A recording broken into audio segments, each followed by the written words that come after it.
Hey guys, Goody Serenade here, and at the time of releasing this video, this October actually marks approximately the 10-year anniversary of my YouTube channel, which is honestly insane to think about.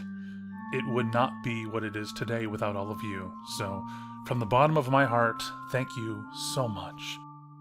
I'm sorry to say that I don't have anything celebratory at the moment, but I didn't want to leave the anniversary by the wayside. So to commemorate the event, I decided to compile my first major project, Silent Ponyville 1, in all its 2014 iMovie production glory. You'll be glad to know that this isn't a cop-out to leave you all out to dry, as I do have another reading in the works, which will be released on Halloween night, so please look forward to it. And in terms of a 10-year celebration video, stay tuned because I have a few ideas bouncing around the old noggin. With all that said, for those of you who have stuck with me all this time, whether by voice, ear, or viewership, know that I deeply appreciate you and love all your beautiful faces. Now, I present for your listening pleasure, the Silent Ponyville 1 Complete Works. Enjoy, and I'll see you again at the end of the month.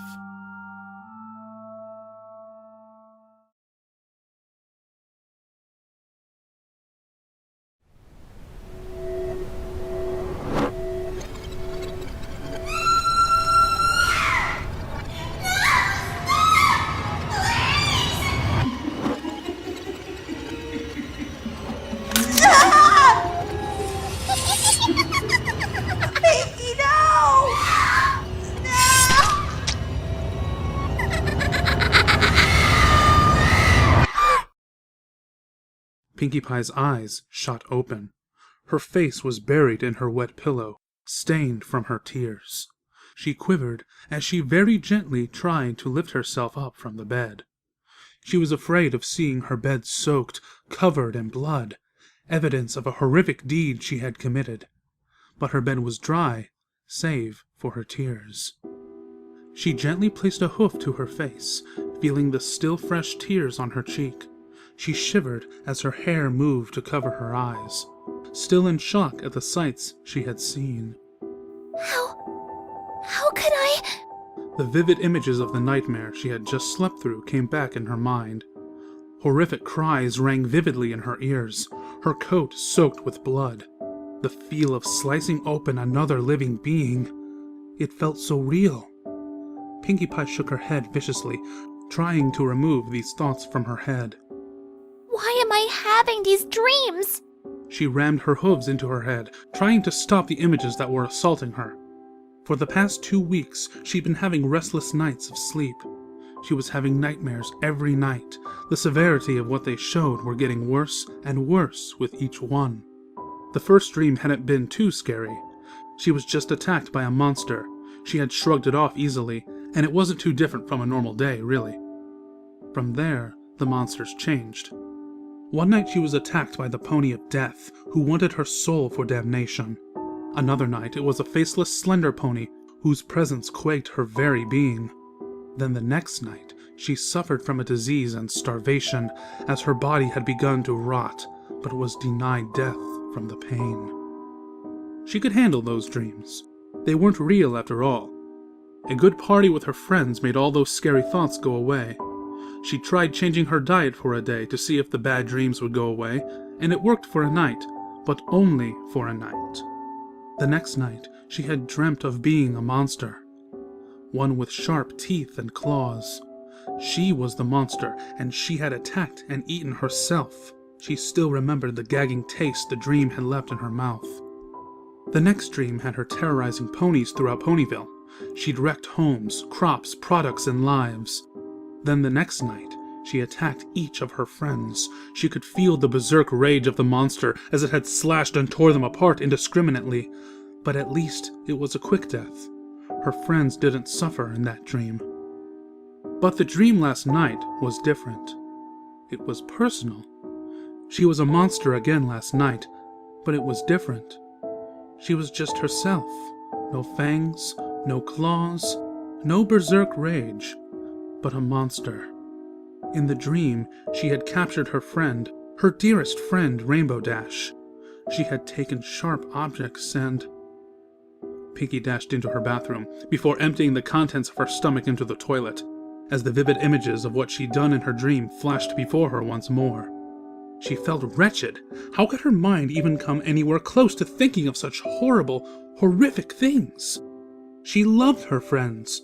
She loved them more than the sun, than her sweets, than her parties, than life itself. Especially Rainbow Dash. Rainbow Dash was the coolest, most awesome, fun-loving pony she'd ever met.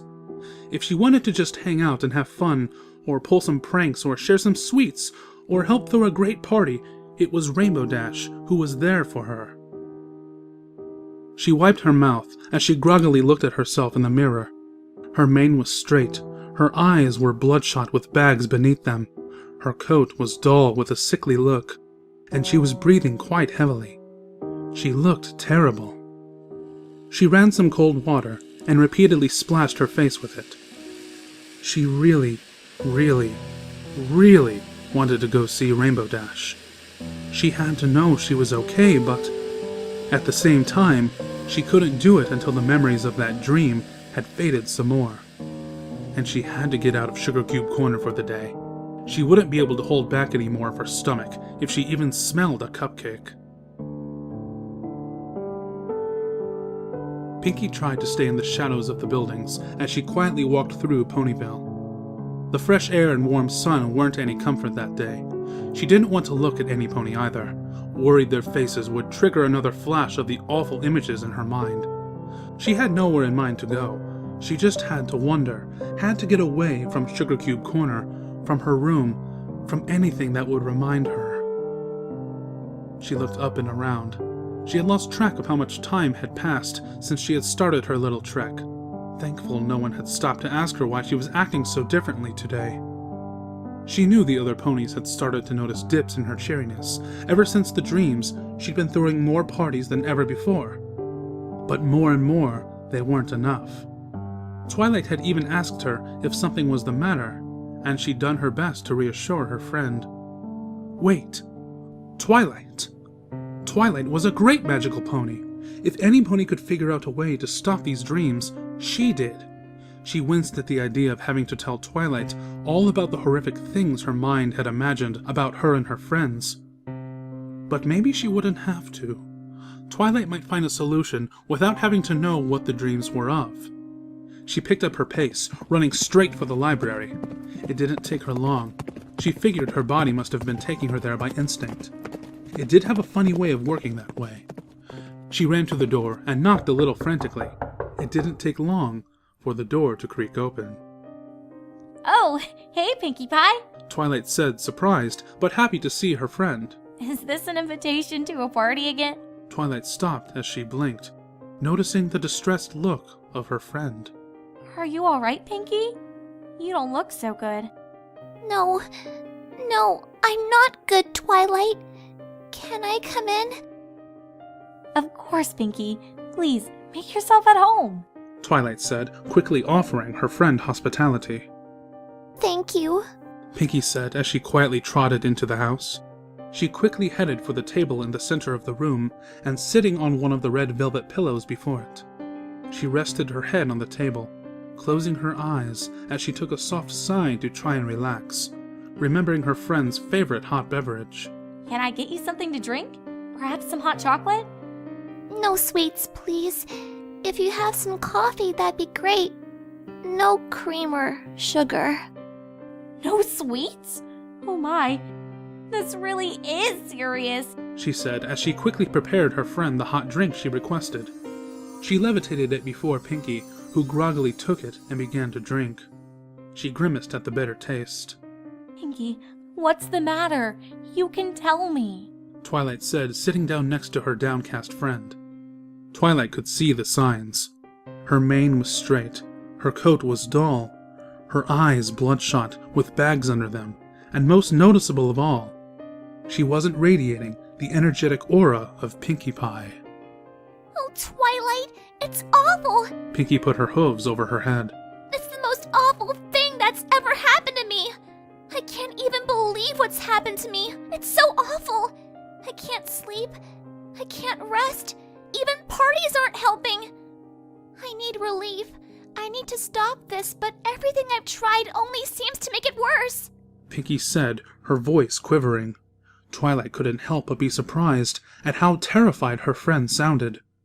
Pinky, tell me, what exactly is this awful thing that has happened?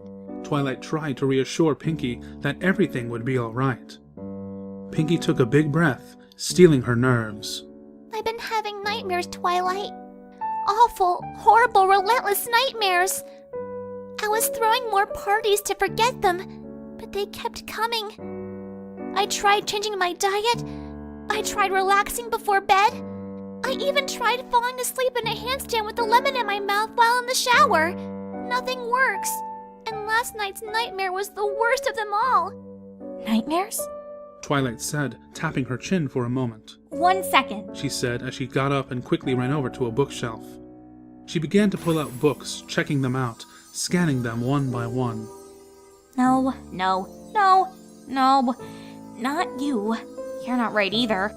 It took about 10 minutes before Twilight finally pulled a book and looked at it satisfied. Aha! She said as she trotted back to the table and opening the book, flipping through the pages quickly. Nightmares. Twilight began after having stopped on a specific page. A dream of strong negative emotions, a common occurrence that most ponies will experience. However, if the nightmares should persist or become more terrifying with each episode, it could be several reasons. External forces such as medication or diet, which we've already ruled out, external stress from recent physical or mental events, or caused by a psychological event from any time during the pony's life that has left a deep impact. There are several ways to determine what kind of nightmare is being experienced and what is the best manner of treating them. So, that book can help me stop the nightmares? Pinky asked, hope rising in her heart. Looks that way. Of course, it can't stop you from having nightmares for the rest of your life, though. They're a normal part of sleep, but it can help you with your constant nightmare issue. There's a spell in here that'll let me look into your mind and see the memories of your dreams. That way, I can see what you've been dreaming about and apply the proper spell to try and help. The hope that had risen inside of Pinky fell into her gut like a boulder into a lake. No, Twilight! Pinky said, shaking her head furiously. You can't see my dreams! They're... Pinky covered her face with her hooves. They're too horrible, Twilight! I don't want any pony to see what I've seen! Her voice was trembling. Tears were threatening to leave her eyes once more.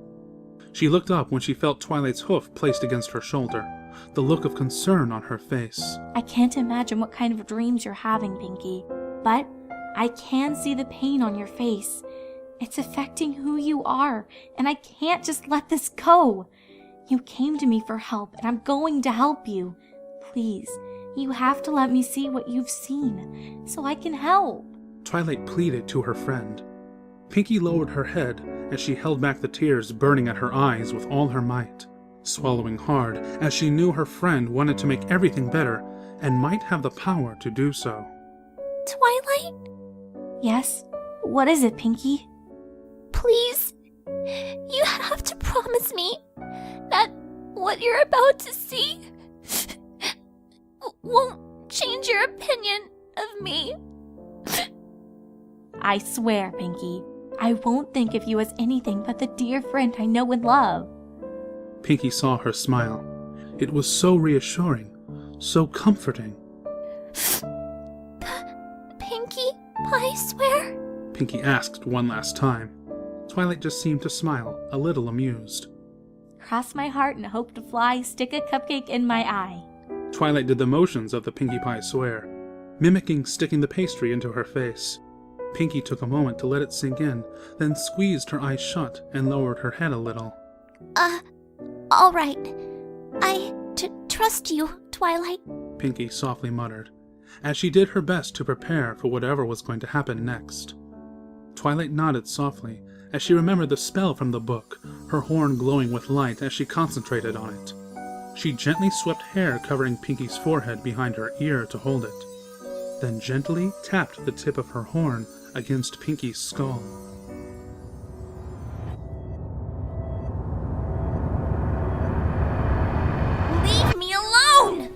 The slender pony approached regardless.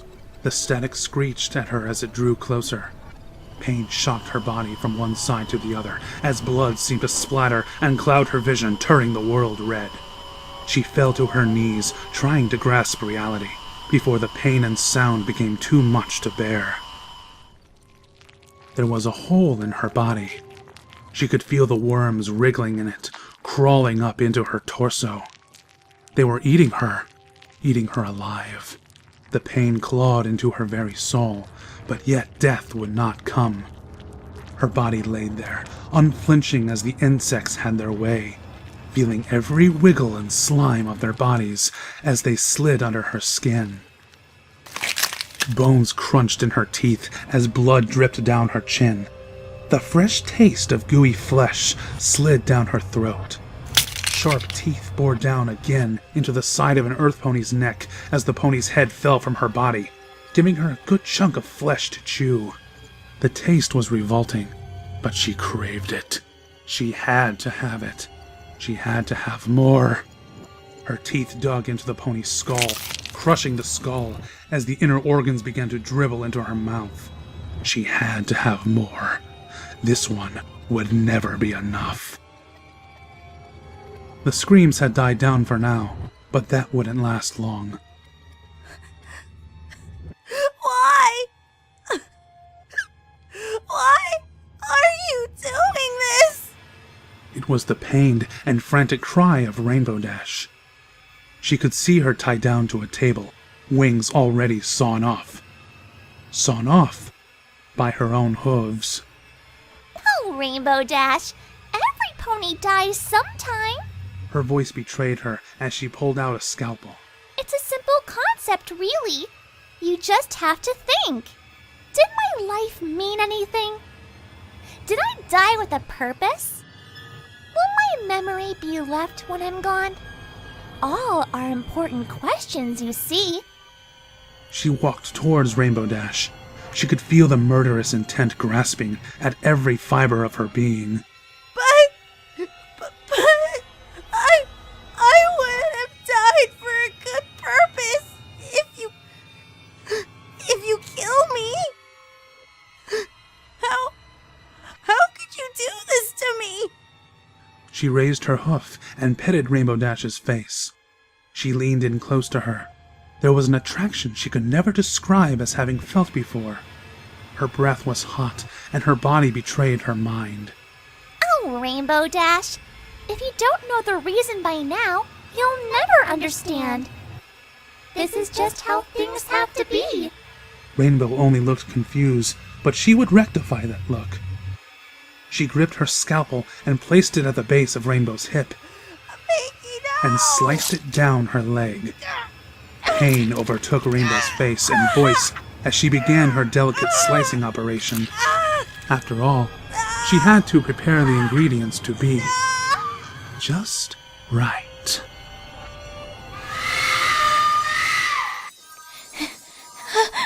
Twilight stumbled back, her head kicked back instinctively, wanting to escape from the horrors inside of Pinky's mind.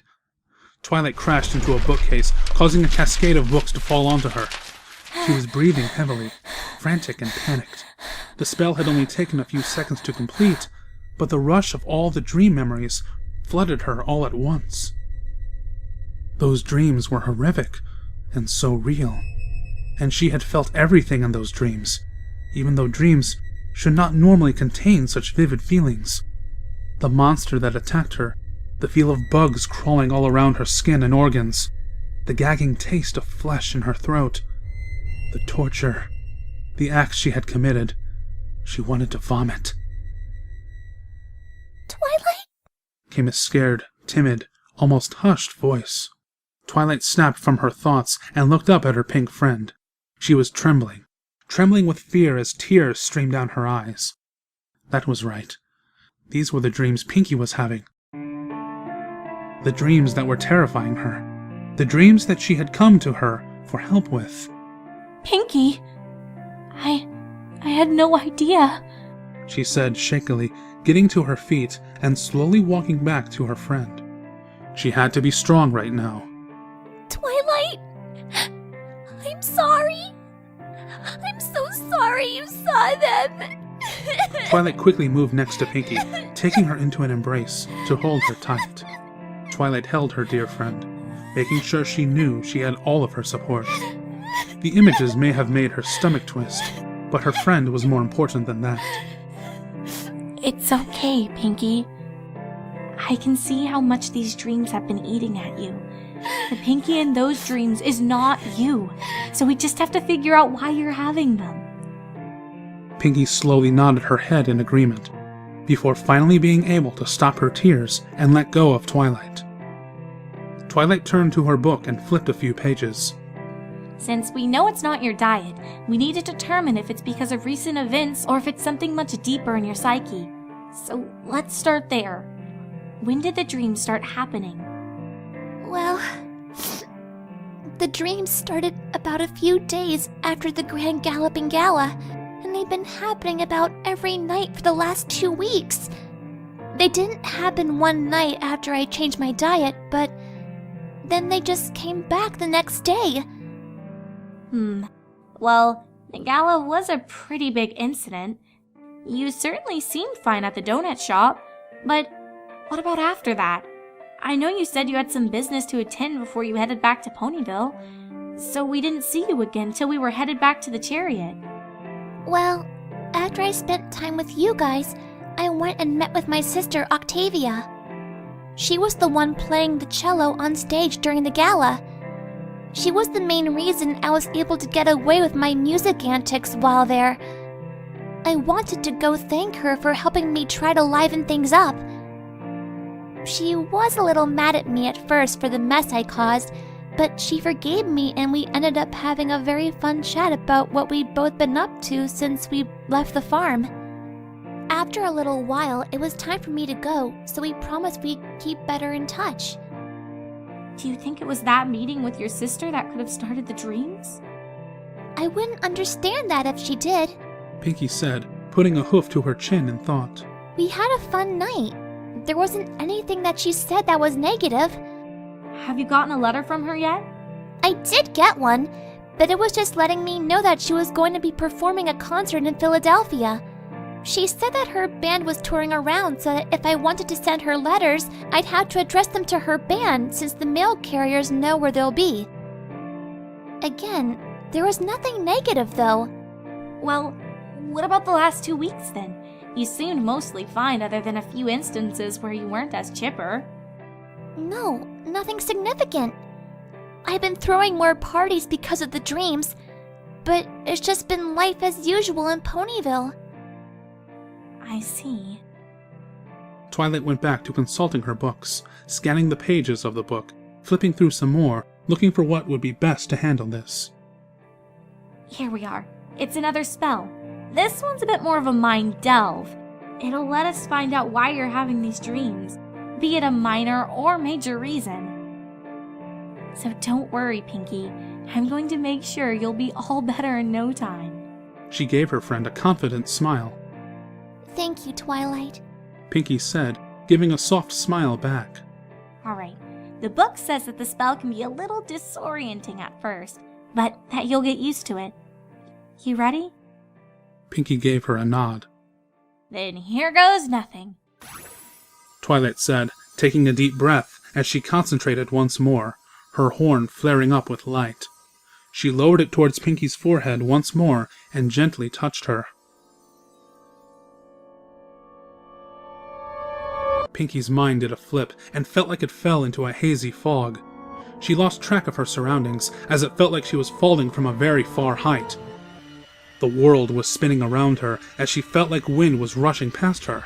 Her stomach was rolling inside of her as she was inside of this intense feeling. She wondered just how long she was going to feel this way when she finally felt the world stabilizing with a thud that knocked the wind out of her. She gasped for breath, coughing a bit before feeling the sensation of a ground beneath her. She lifted her head and shook it lightly, before slowly opening her eyes. She was still in the library, that was for sure. But Twilight was missing. Why would she have left her alone in the library? Twilight? Twilight? Twilight? Twilight? She called out, but the only thing that came back was a hollow echo. This was bizarre. The library seemed eerily quiet, even more so than usual when Twilight wasn't around. She looked onto the table, noticing two things on it: a bag and a note. She carefully read the words on the note. "You must cross the darkness to see the light." Pinky looked at the piece of paper, a little confused. Did Twilight write this? If she did, what did it mean? Was she supposed to take this bag with her?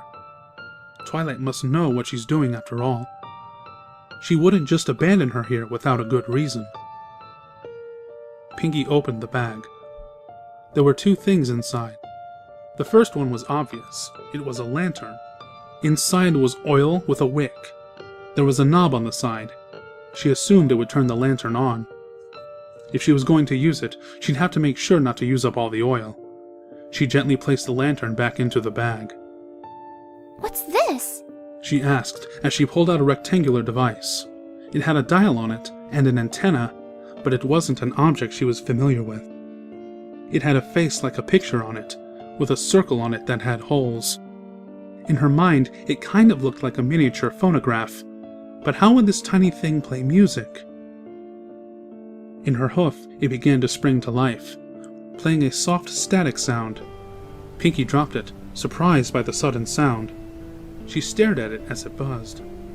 The sound seemed like a bunch of bees being mixed through a DJ table. She poked the device with her hoof. After a few moments, the buzzing stopped. Pinky looked confused, but had the gut instinct that it must be something important.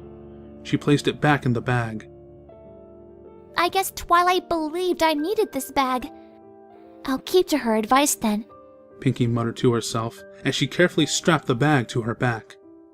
She then looked around. The library seemed to hold no more clues for the moment, so she decided to step outside. She felt more comfortable now that she had visited Twilight, so maybe she could go visit Rainbow Dash now. Huh? Pinky said, stopping short of a few feet out the door. A thick fog had fallen all around Ponyville. It was so thick she couldn't even see the buildings next to the library. She'd have to get close to a building if she wanted to see one. Then she started to shiver as a wind blew by. The temperature had fallen a significant amount. What's going on? I've never seen this kind of weather in Ponyville before. Did Rainbow Dash do this? Why would she? Pinky knew she had to find Rainbow and talk to her now. She quickly began to run off in the direction she knew Rainbow's house to be. She was in full gallop when she suddenly realized she had come to a full stop. She skidded along the ground and stopped along an edge, a few pebbles getting kicked loose and falling in front of her. There was a gigantic chasm that had never been in Ponyville right before her.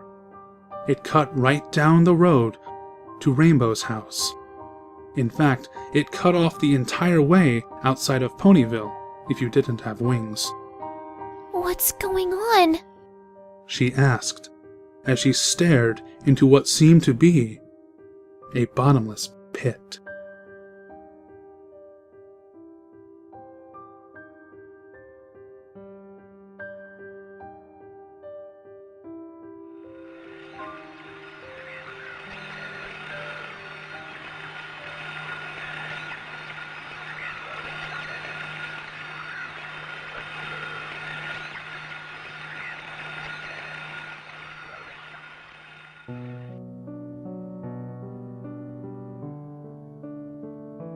There it is. Pinkie Pie said as she pulled out a map of Ponyville.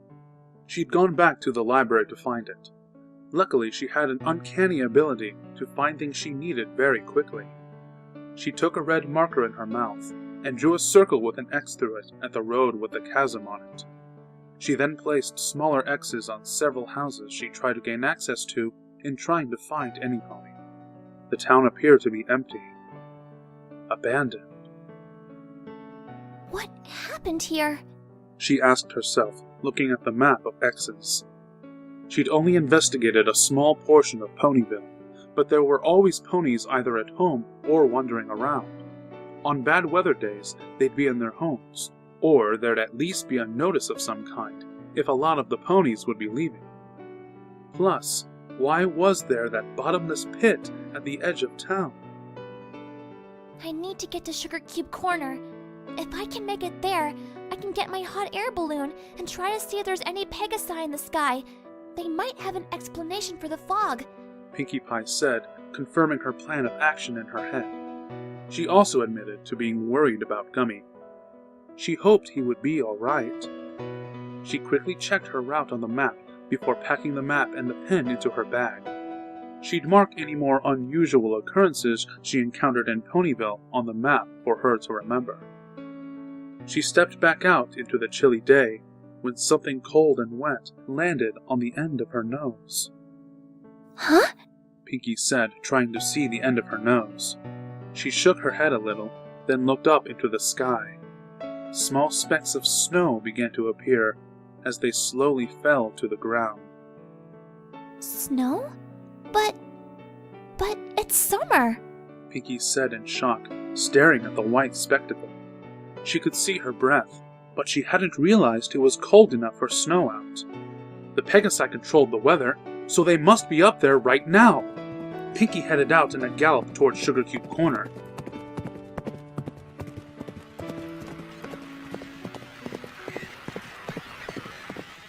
Suddenly, Pinkie heard a static sound coming from her bag. Was that miniature phonograph making noise again? It certainly picked random times to do so. Pinkie was knocked out of her thoughts when she saw the outline of a figure in the fog. Oh, some ponies here. She said, her hope rising. She quickly ran faster to the figure. As she got closer, though, she couldn't help but get the strong feeling that something wasn't right, as the phonograph grew louder. Hey, what's going on here? She instantly asked, before even assessing who it was. She stopped shortly, though, when she got a good look at the pony. The pony was barely a pony anymore. Its coat and mane were gone, replaced with a look of rotting flesh that was trying to live. One of its front legs was missing. There was a missing chunk of flesh from its back. Its eyes looked like it had been gouged out. Several teeth looked like they had been knocked out, with the holes bleeding, and several lacerations covered its body. Are you all right? Pinkie said, taking a step back from the pony. Her initial reaction was to figure out if it was in pain, but her gut told her to stay away, that this thing didn't want her help.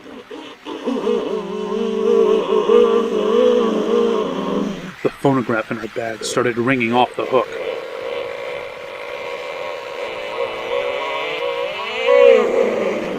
The fleshy mass lunged at Pinkie Pie, its teeth baring to strike down. Pinkie cried out and jumped away as the creature fell where she was standing, its teeth sinking into the dirt.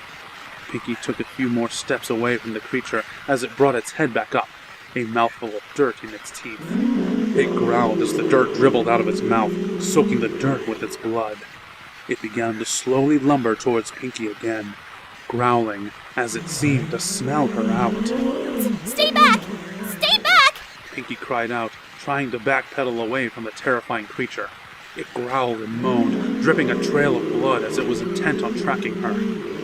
The creature terrified Pinkie. It looked like it was on the verge of death, yet it wouldn't die. Instead, it was intent on attacking her.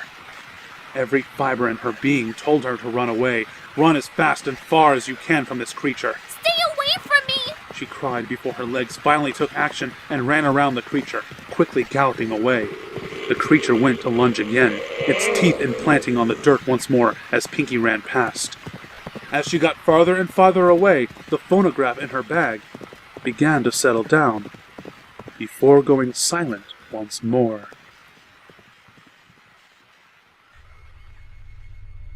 She collapsed into a sitting position as she breathed heavily. Her heart was beating a mile a minute in her throat. What was that thing? Why had it attacked her? Why did it look like a pony?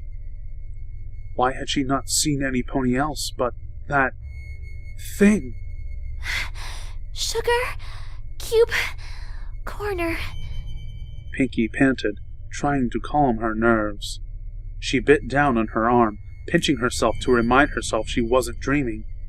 She was in control of herself. She could run away from what she saw. This was not a dream. She shook her head and got back to her hooves and began to run again.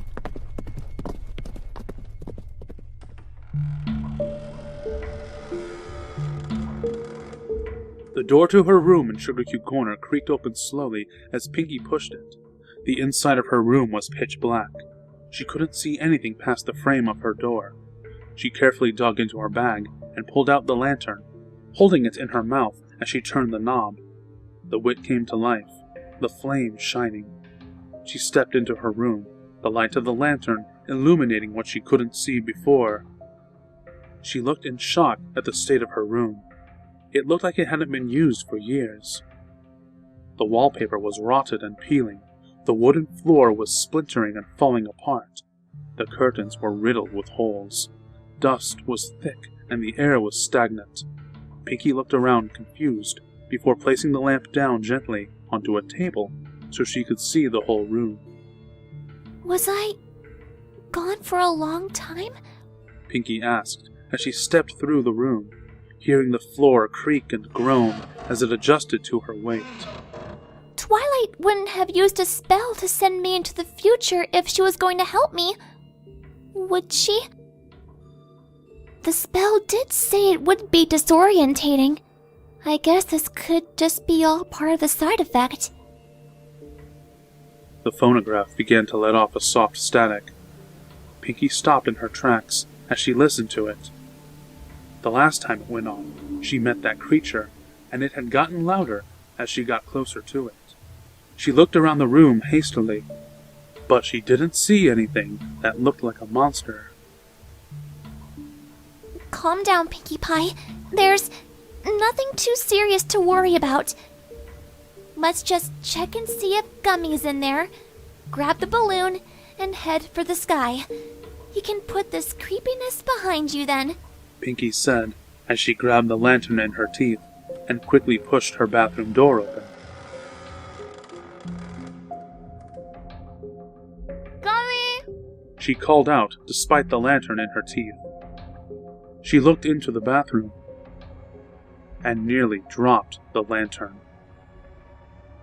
The walls were smeared with blood, bloody hoofprints, and hastily scribbled words. The curtains were torn to shreds, the remains barely hanging onto the poles that used to hold them. Caked blood covered the outside of the tub. The whole room looked like a massacre. Gummy, are you in here? Her words were muffled, but she had to check. She had to look. Her mind screamed to leave, but she had to find out if he was in here or not. She took steps into the bathroom, her hooves echoing loudly as she stepped onto the tile. The only relief she was given was that the phonograph grew quieter as she stepped in further. She placed the lantern down on the sink and gulped as best she could. The room stank of mold and blood. It made her want to gag. She carefully checked around the tub and the curtains, only seeing more blood. She turned to look at the walls, getting a chance to read what was written in the hastily scribbled blood. "Help me. Pain. He hungers." The words sent chills down her back. What did they mean? He hungers? The words echoed in her head.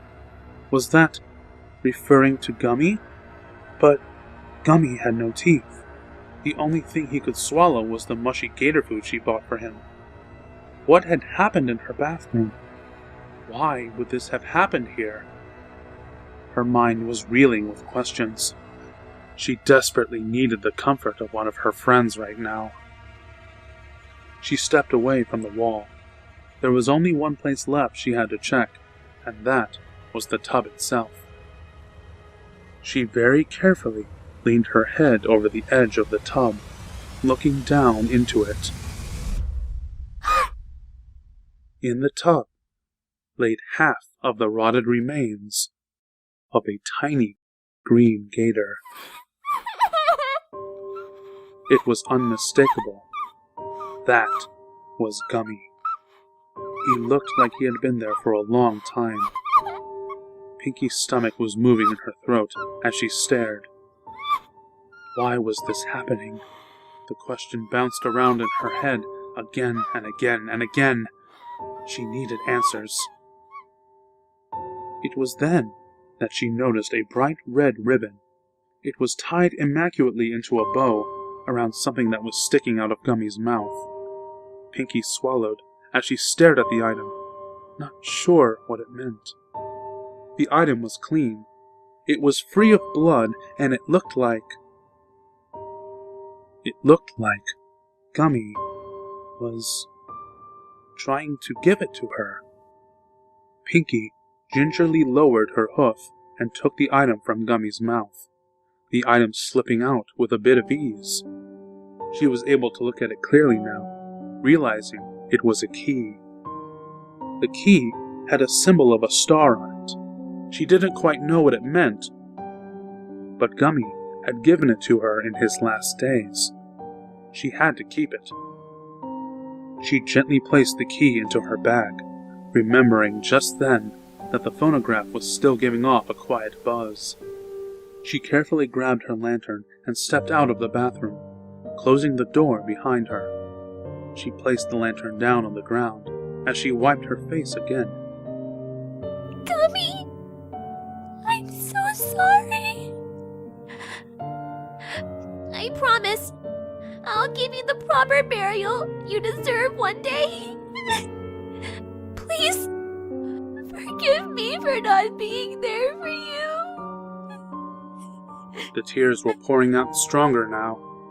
She just wanted to sit there and cry. Her mind snapped aware when she heard the buzzing grow louder, turning into the high-pitched ringing. Whatever was setting it off was getting closer. That meant she didn't have the time she needed to sit there and cry her heart out. She had to move, or the fate that befell Gummy was going to befall her too. She hastily grabbed the lantern and ran across her room to the closet where she kept the balloon. The ringing grew louder. Her heart was racing a mile a minute. She grabbed the closet doors and ripped them out. A high-pitched scream erupted as a white blur latched onto Pinky's face. Pinky whirled her head around frantically as pain struck all over her face. She scrambled her hooves and rammed her head against the wall, erupting another screech from the blur. She whirled her head and flung it across the room. Pinky breathed heavily as she felt blood trickling down the side of her face. She turned to look at her attacker, her eyes opening in shock. Writhing on the floor was what looked like the upper half of a hairless young filly, its white skin beginning to rot on its bone, its two front hooves grasping for land as it flailed on its back, its eyes covered by a white bandana as its black mouth opened, a long tongue flickering out as it let out its wailing cry. The screech of the thing struck her ears harder than the loud ringing of her phonograph. Pinkie Pie was speechless upon seeing this creature. That thing resembled a filly. Her stomach did a flip. A full-grown pony was one thing. The creature found its way right side up. Its wailing screeches quieted down as it seemed to be tasting the air, its tongue flicking about. Pinkie winced as she tried to take a step back, only to find a wall there. The creature's head snapped to look straight at Pinkie Pie. It let out another wail as with shocking speed it began to crawl straight at her. In a blind rush, she quickly jumped to the side, the creature slamming its head straight into the wall. It let out a wailing cry as it flailed its head in pain. Pinkie's heart pounded in her throat as she watched the creature. Its wailing cry made it sound so pitiful. It had left a sizable bloodstain on the wall, and its head was bleeding profusely. It flailed its head back and forth. Pinkie wanted to reach out and help it. She wanted to stop its pain and let it know everything was all right. The creature let out a blood-curdling scream and rushed at her again, its mouth clamped down hard on her leg. Pinkie cried out as she flailed her leg, trying to get the creature off, but it held on with a tight grip. She began to run around, trying to shake the creature, but its grip seemed to get tighter. She couldn't hear anything beyond her screams and the beating of her heart. She stopped next to a wall and slammed the creature hard against it. The creature was still there. She slammed it hard again. Warm blood splattered against the wall and onto her coat. She slammed it with all of her might against the wall.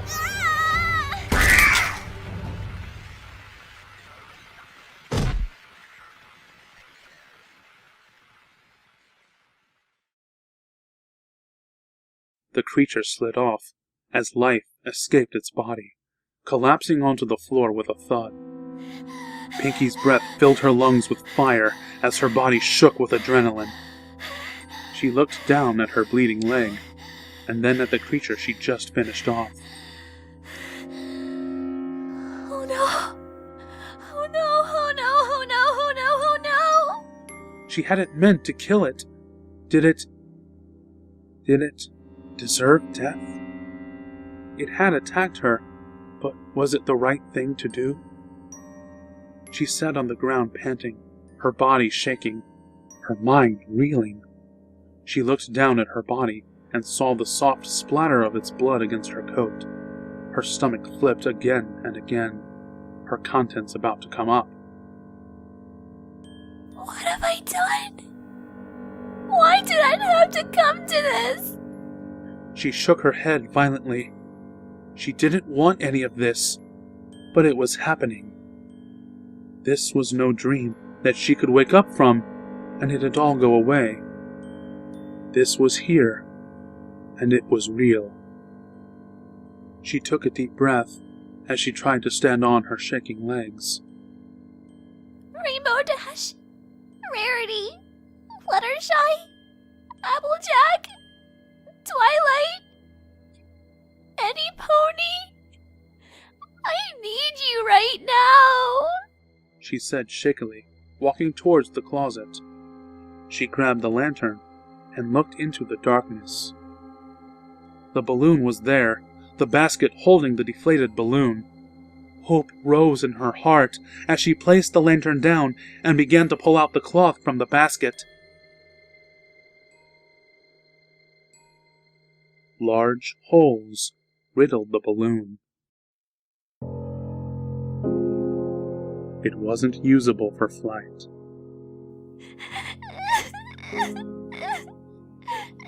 Pinky broke out in sobbing tears, crying into the hole-ridden cloth.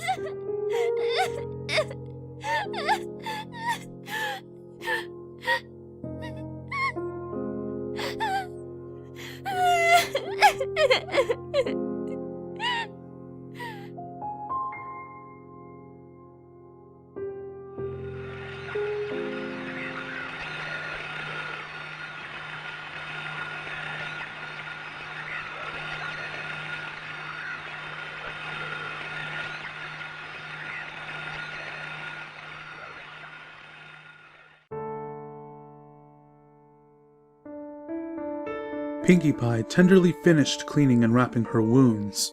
Her leg still throbbed from the bite wound, but at least now it would start to heal properly. She tested her weight on it. There was a small bit of pain, but nothing she couldn't handle. She could keep moving. She could run away if she had to.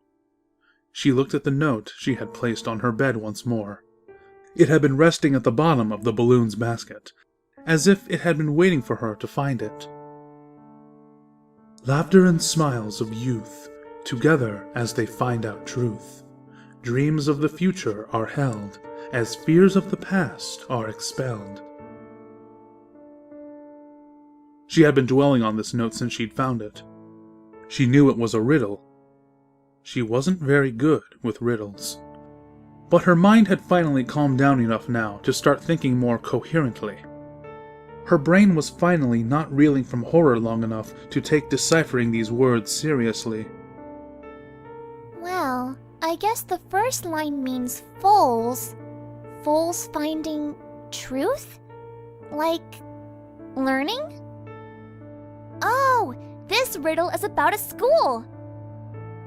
So, Does that mean I should head for the school? She looked around at the dilapidated room, the balloon that was torn apart, the body of half a filly. No reason to stay here. She sighed as she packed the note into her bag before grabbing the lantern and heading outside. She shivered as she hit the cold, snowy air once more. She hadn't realized how warm it was being inside of the buildings. She turned the lantern off and placed it in the bag. She then began her gallop towards the school.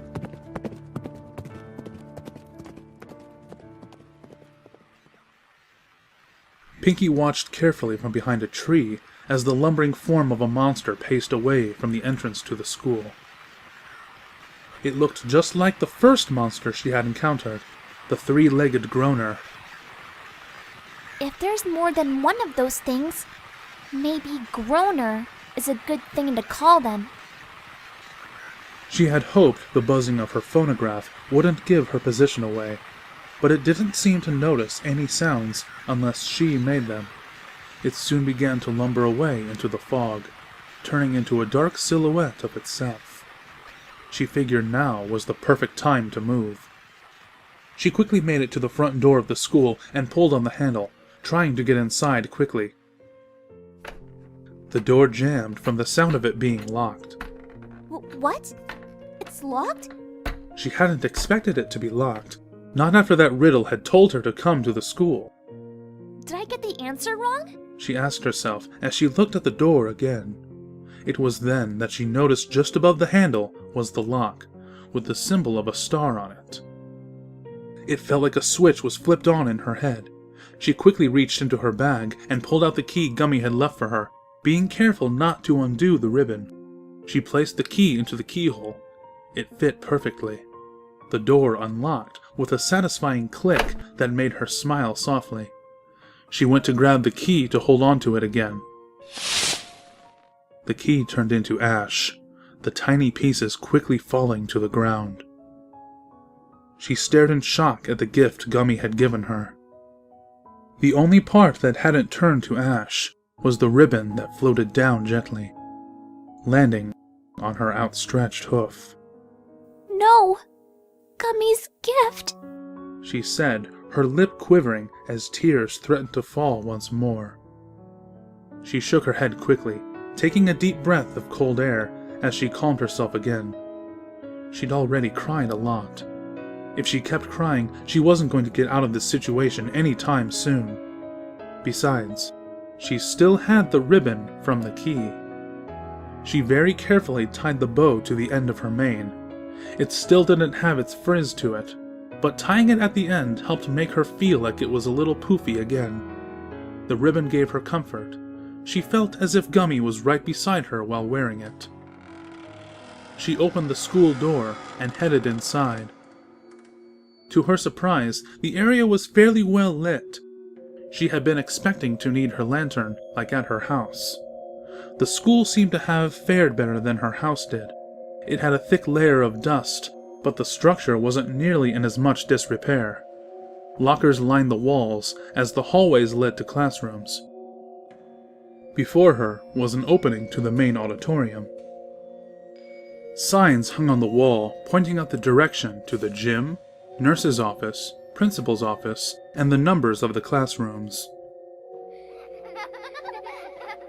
Huh? Her ear twitched upon hearing a sound. It sounded like the laughter of young foals. She turned her head in the direction of the sound, simply amazed at the sight. She could see the ghostly apparitions of two young foals playing in the hallway. They laughed and pranced around each other before running down the hallway in the direction of a classroom. Pinkie watched as they faded through the door to the classroom. She quickly turned her head to her bag and listened for the static of her phonograph. But it was silent. Well, maybe those ghosts aren't monsters like the others, she said quietly to herself. Perhaps if they weren't monsters, they were a sign. She quickly followed after the foals, opening the door to classroom 104. The classroom was as quiet as the halls of the school, stagnant air mixed with a layer of dust. But the room gave Pinkie a sense of nostalgia. It was the classroom she had gone to when she had moved to Ponyville. Memories began to flood her mind.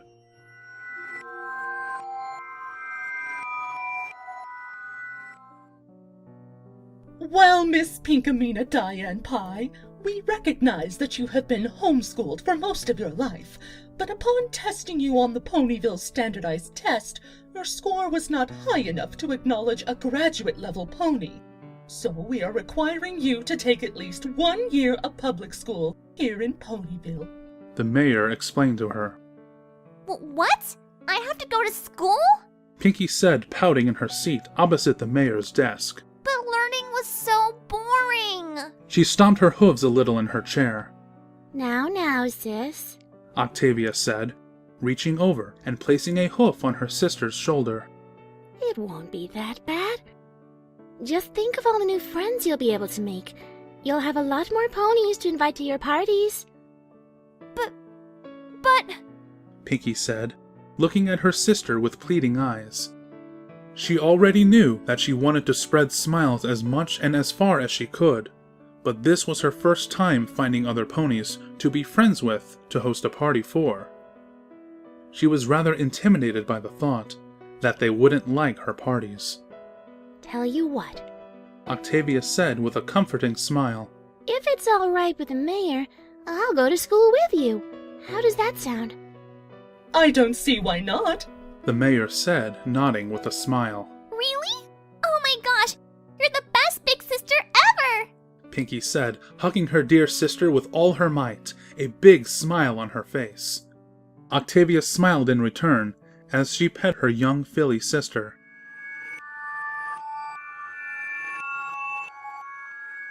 Pinkie smiled at the warm memory. It was one she hadn't thought about in a long time. When Pinkie had decided to leave the farm, Octavia was the one who was willing to help her adjust to the life outside of it. Her parents seemed to understand and stayed behind to let their kids experience the world. Octavia had been the biggest help to her while they were at school. She gave her the confidence boost to meet the new ponies, and she made so many friends. She was also the reason she'd met Mr. and Mrs. Cake and ended up staying with them. It was after that year of school that Octavia decided to leave on her own adventures, having discovered her love for the contrabass and classical music. She'd been sad to see her sister go, but understood she had to go live her own life. Besides, she'd left her in the care of some very wonderful friends. Pinkie walked down the rows of desks with a soft but warm smile on her face. The room certainly gave her plenty of happy memories to remember. She stopped before her old desk in remembrance, but noticed a piece of paper lying on top of it. What's this? Sitting on her desk was a little foal's drawing. On it was the picture of a family smiling on a rock farm. She gently placed a hoof against it. It was one of her old drawings. She smiled as she remembered the fondness she had for doodling during class. She could see their old house in the background, her mother and father standing behind their kids in the foreground. She smiled at the cute scribbling of her and Octavia. Wait, She said suddenly, realizing something. She took her hoof away from the picture and stared at it. Something was wrong with this picture. She couldn't put her hoof on it, though. it's my family. What would give me the impression something's wrong? She stared at the happy family of 4. She couldn't fight the strong urge that there was something wrong with the picture. But no matter how much she racked her brain, nothing seemed to come to mind. She scrutinized the picture carefully. I'm sure if Octavia was here, she would know what the problem was. She always was the smartest of us.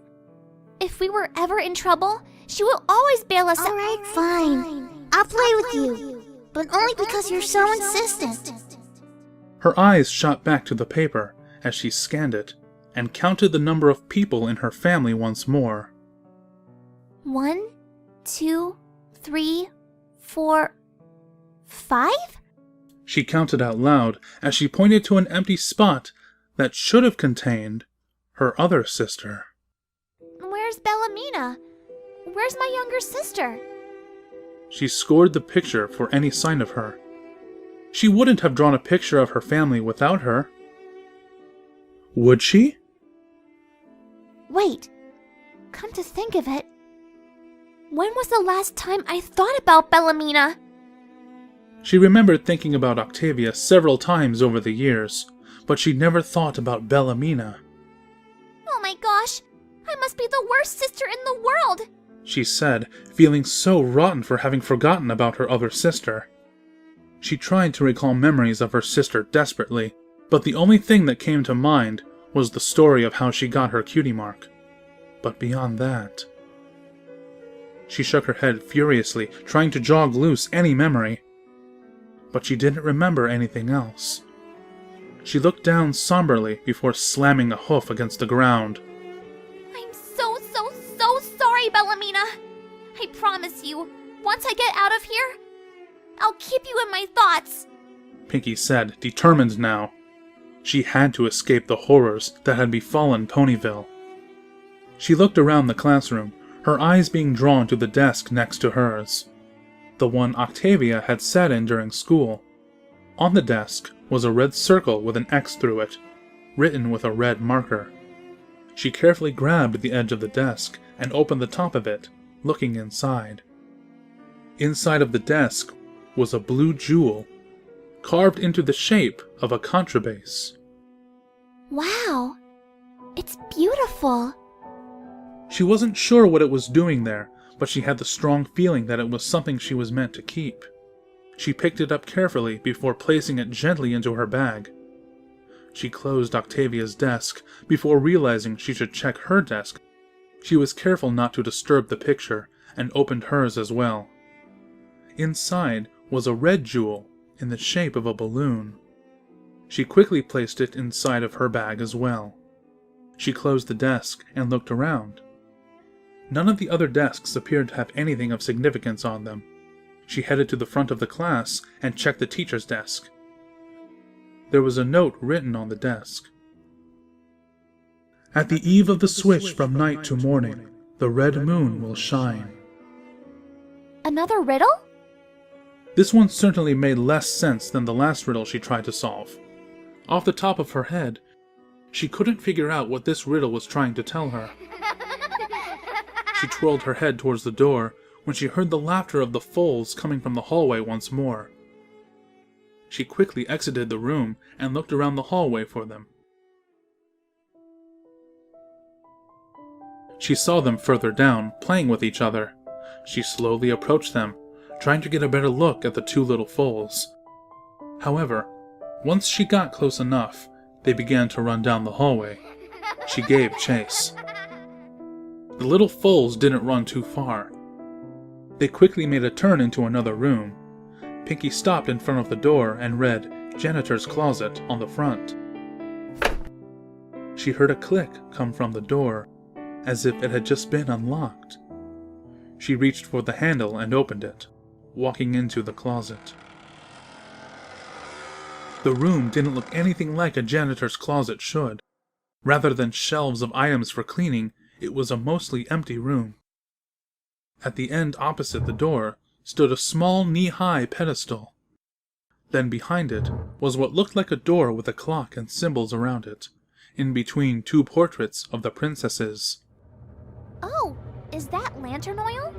She said as she walked up to the small pedestal, noticing a small bottle of yellow liquid. She sniffed it quickly to confirm what it was before picking it up and placing it in her bag. Good. That should keep me stocked for a while. She then walked forward to take a closer look at the door. To the left of the door was a picture of Princess Luna, graciously drawn with her body in a circle surrounding a small hole in the wall. Princess Celestia was drawn much the same way, also surrounding a small hole in the wall. Wait. This hole. I know this shape. she said, having noticed something about the hole Celestia was surrounding. She quickly reached into her bag and pulled out the red balloon jewel and fit it gently into the hole. It snapped into place with a satisfying click. Then that means the other jewel must go here, she said, placing the blue counterbase underneath Luna's picture. When the second jewel clicked into place, the clock moved forward out of the door a little, followed by the symbols placed in a circle around it. She looked carefully at the symbols. There were 6 pictures, 3 of suns, 1 red, 1 yellow, 1 blue, and 3 moons, 1 white, 1 green, and 1 red. Wait, a clock and a moon. The words from the teacher's desk came to mind. The eve of the switch from night to morning. Night is PM, morning is AM. They switch at 12, and the red moon will glow at that time. She placed her hoof against the dial of symbols and turned it, placing the red moon so that it was directly above the number 12 on the clock. Then she moved the 2 hands of the clock to point at the numbers as well.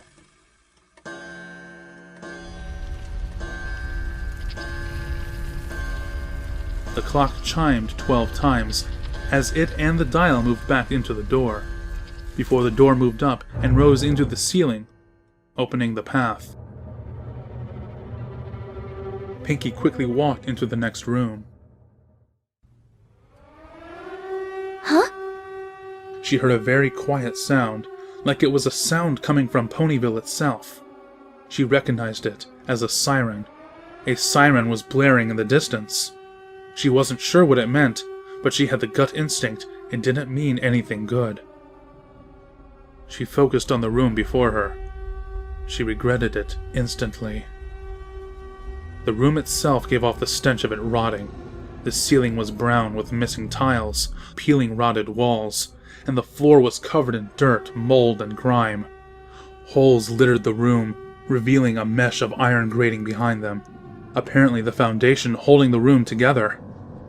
2 dead ponies hung from the corners of the room, their bodies wrapped in some kind of cloth, but their blood splattered the wall and floors next to them. They hung by chains, and metal kept them suspended. On the wall between them was a single word written in their blood. Run. She didn't need to be told twice as she ran out of the room. She ran out of the janitor's closet and back into the hallway. Wait! What happened to the light? The hallway she entered was pitch black. She quickly reached into her bag and pulled out her lantern. The flame came to life, illuminating the hallway.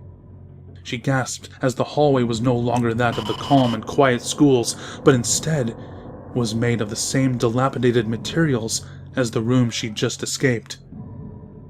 Everything was rotting, held together by a metal grating. The grime covered the floor in splotches, and blood caked the walls. Hanging bodies of ponies were visible at various intervals down the hall. The smell of so much rotting gagged Pinky. If not for the lantern in her mouth, she would have lost her stomach.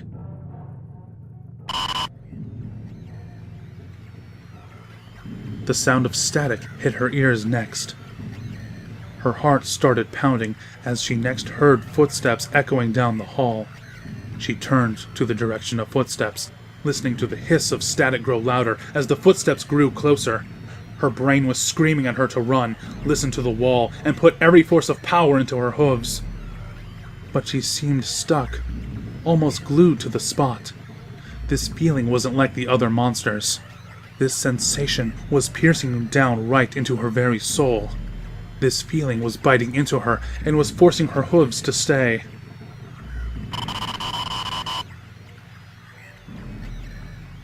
The edge of the light hit the creature. It walked further into the edge of her light, and she felt her heart stop for just a brief moment. It was one of the monsters of her nightmare. It was a tall, slender pony that towered over her. It had no face. Its skin clung to its face and body as if they were attached directly to its bones. It was pale, deathly pale, accentuated by the black suit and red tie it wore on its torso. It continued to take slow, careful steps toward her. Every hoofstep echoed in her brain like it was trying to grate her mind. The phonograph erupted into its loud, high-pitched ringing as she felt a pain strike her mind. She finally felt herself no longer glued to the spot, and with every ounce of strength, she turned around and ran. Her heart jumped to her throat and beat away a mile a minute as her hooves connected loudly with every single step she took. She didn't care about the grime or the bodies she passed. She had to get away.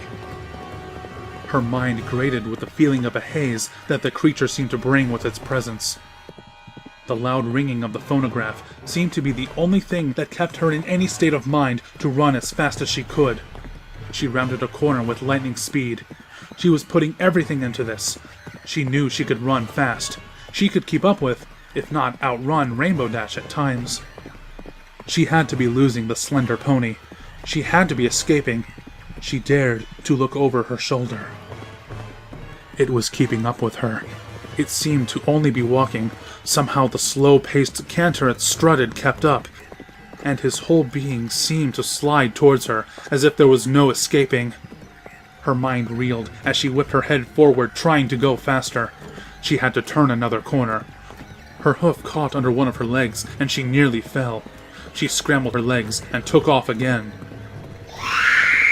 A blood-curdling scream bellowed out before her as she saw half of a white filly start to crawl straight for her. She jumped over it, its tongue passing over one of her hooves as it tried to bite her. The screams of the filly were cut short as she heard the sound of it being crushed by the monster chasing her. Her stomach hit her heart inside of her throat, and her lungs burned. Her mind was reeling, and the haze was growing. I can't escape! I can't escape! I can't escape! I can't escape! I can't escape! The words flung themselves to the very corners of her mind. She felt it. She was about to die.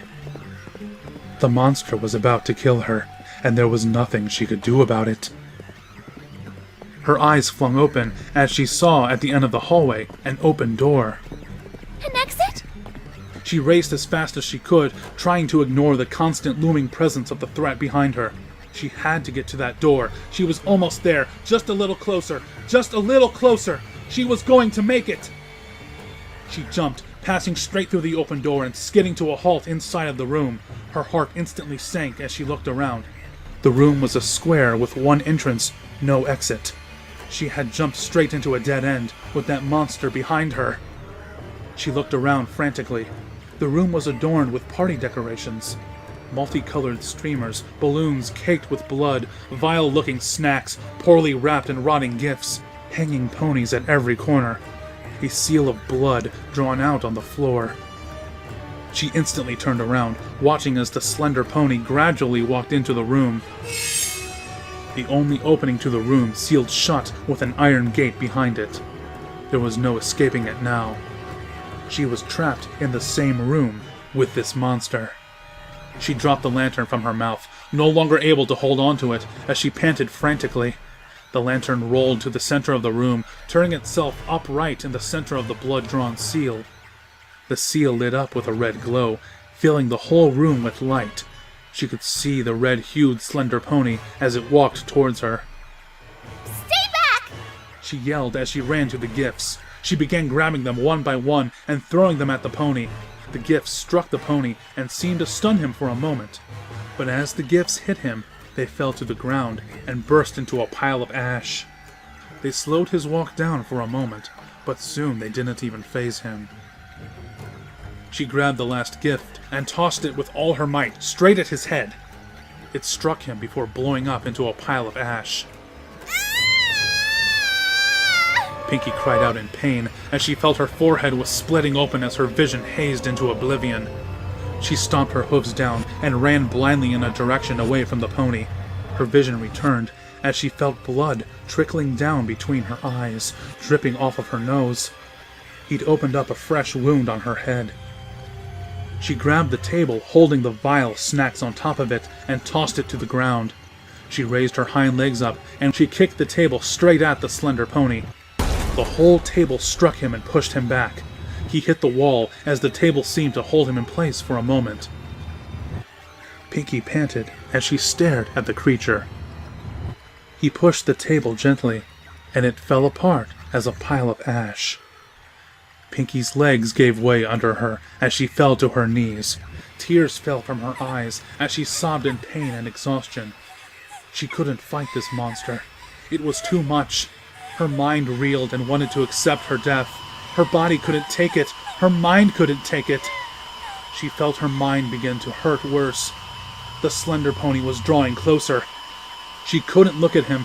She sobbed with her eyes closed shut, just wanting the horror to end once and for all.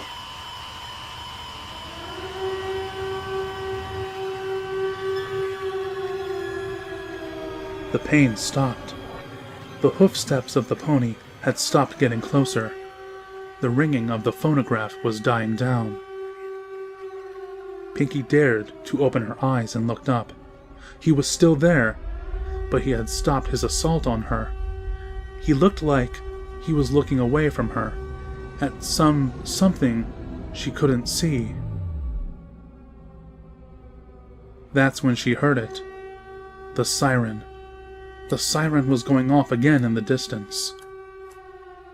The slender pony put one of its lifted hooves to the ground and turned to look at Pinky. She braced for whatever he was going to do, but he just stood there. Then, slowly, he lowered his head into his suit and pulled out a small brown box. He placed it on the ground before turning around and walking away from her. The light in the room dimmed until it was pitch black. Light from her lantern began to bring a gentle glow to the room. Pinky hiccuped, taking in a huge breath of air that burned her lungs again. She could feel her heart still racing at top speed as she began to get her bearings. The room wasn't the one she had just been in. It looked like a normal basement. It had pipes and fixtures that controlled water and heating through the building. Her lantern lay on its side in the middle of the room, glowing with its gentle flame. The brown box was still where the slender pony had left it. Words failed Pinky. She didn't have the strength to get up at the moment. She lowered her head and let herself sob again.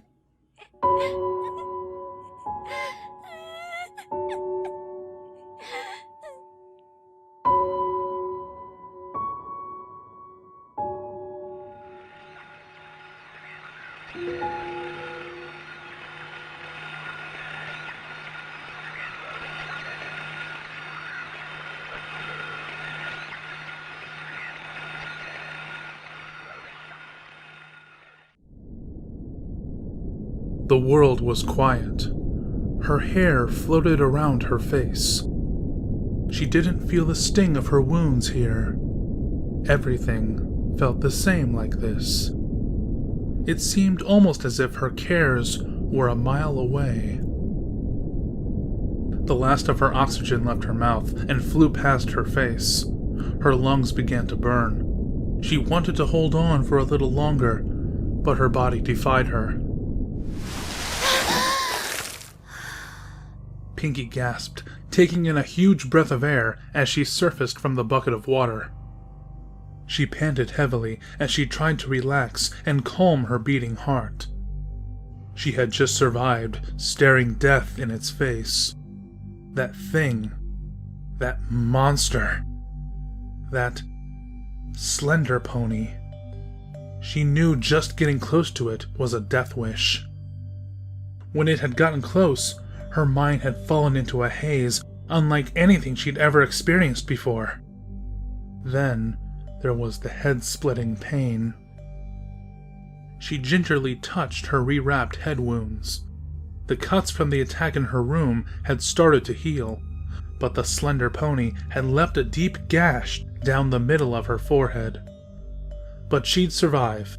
The cut only stung a little now, and that would fade soon. The bandages on her leg had also needed to be changed. All that running had reopened the bite wound, and her leg was throbbing as it recovered. She shook her head and mane, casting the water off of her head. That soak had relaxed her some, but she was still inside of that school. The school where she had been chased inside of that. The only word that came to her mind was an other world, one that was separate, yet almost the same. She lowered her head and started gulping down the bucket of water. She hadn't realized how thirsty she was at first, but she remembered how much crying and running she'd been doing, and suddenly her throat felt as dry as a desert. She quickly emptied the bucket of its contents. She softly sighed as she pulled her head back up and looked around at the empty cafeteria she was in.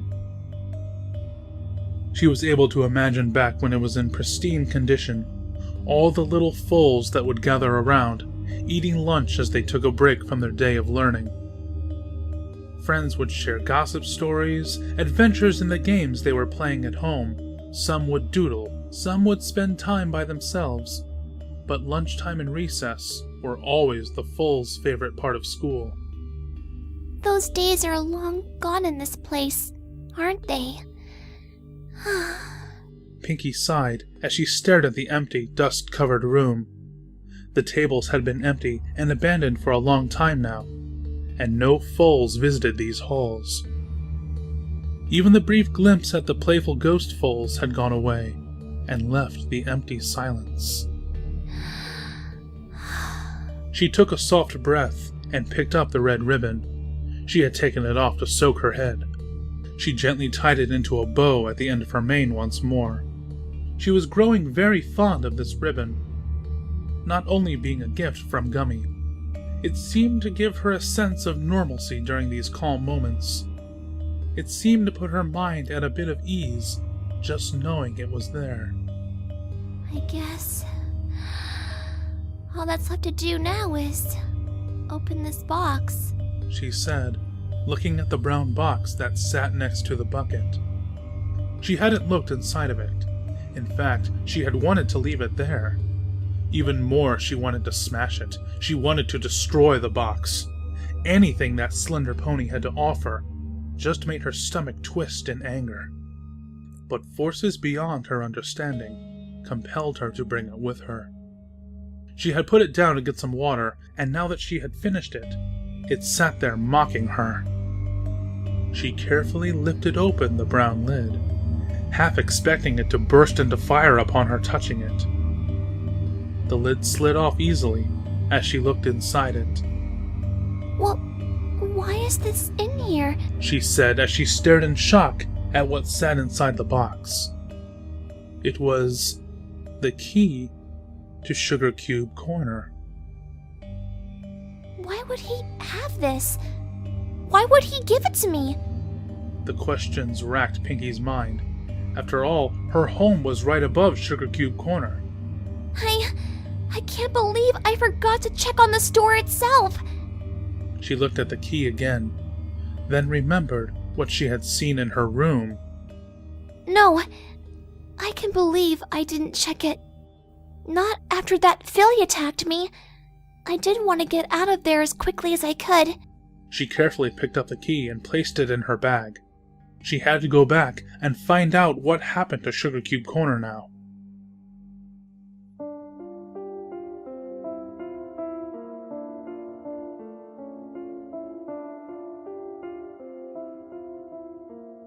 The snow had started to pile up thickly at her hooves. The town looked like it had a white blanket covering it. Every part of the town had snow on it. The streets, the roofs, and the trees. Pinky had never seen the town covered in the snow this way before. There had always been ponies that made sure the town was still usable during the winter, clearing the streets and making sure the snow didn't pile up too quickly. Each step gave a crunch in the snow as the cold ground sank underneath her. She shivered even more now, wishing she had brought some winter clothes to keep warm.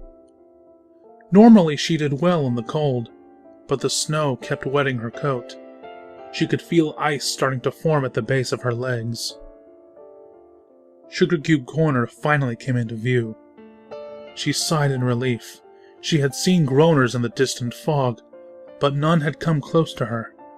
She had managed to make it here, only suffering from the cold. She went up to the door of her favorite bakery and gently tried to open it. The door was locked, as she had expected. So even if she had tried to check on it earlier, she would have just had to move on. She carefully pulled the store key out of her bag and placed it into the lock, unlocking the door. Pinkie watched as the key turned to ash, just as the school key had before it. She let out a soft sigh as she pushed open the door, stepping inside.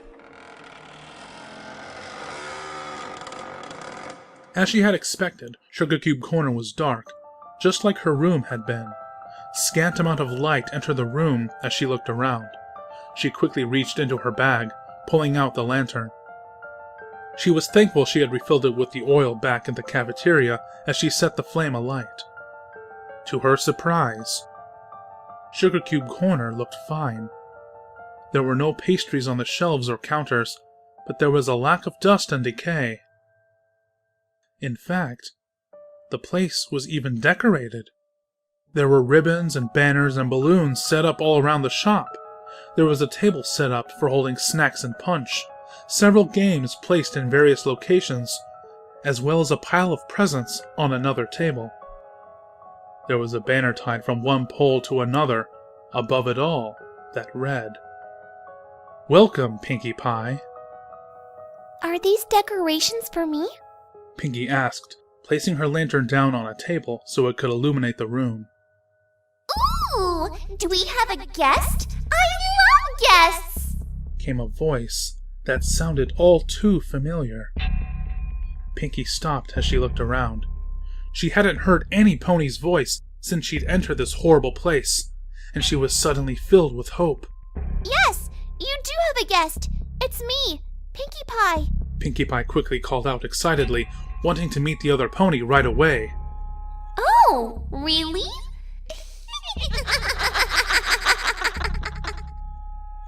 Please, will you come out? I'd really like to see your face. She didn't care that the voice seemed to sound familiar.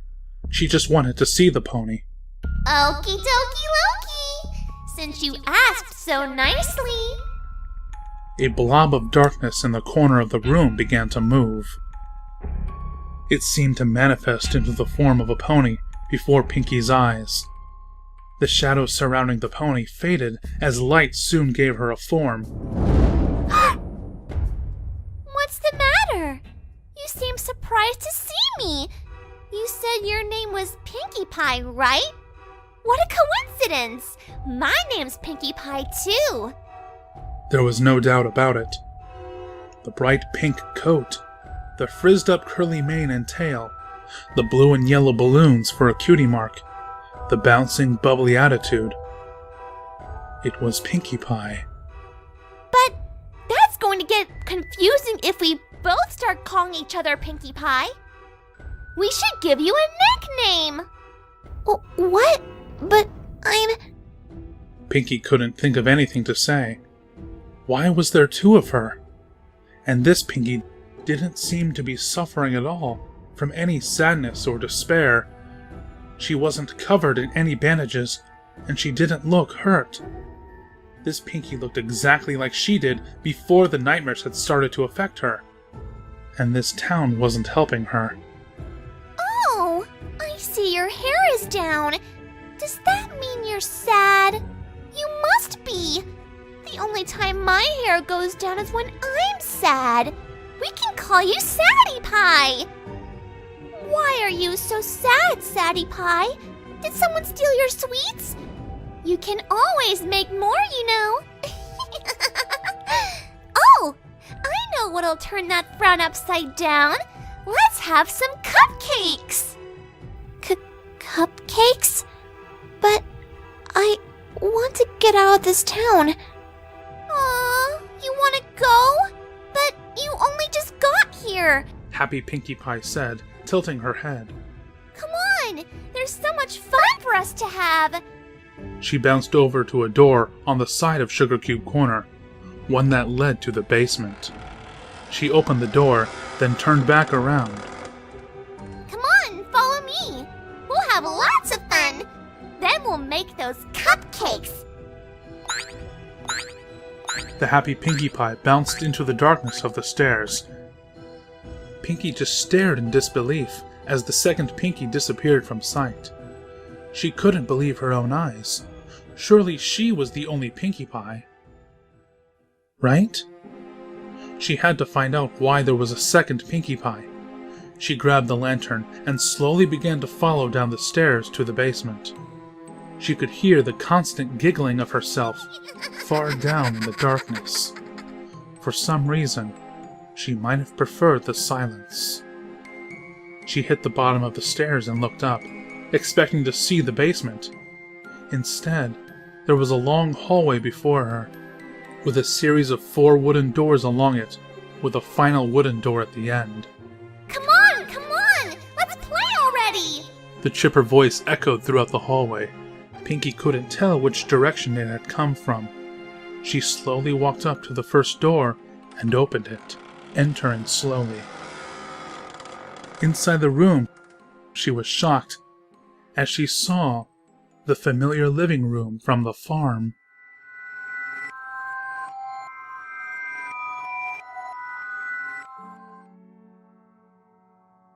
Here, you should eat something.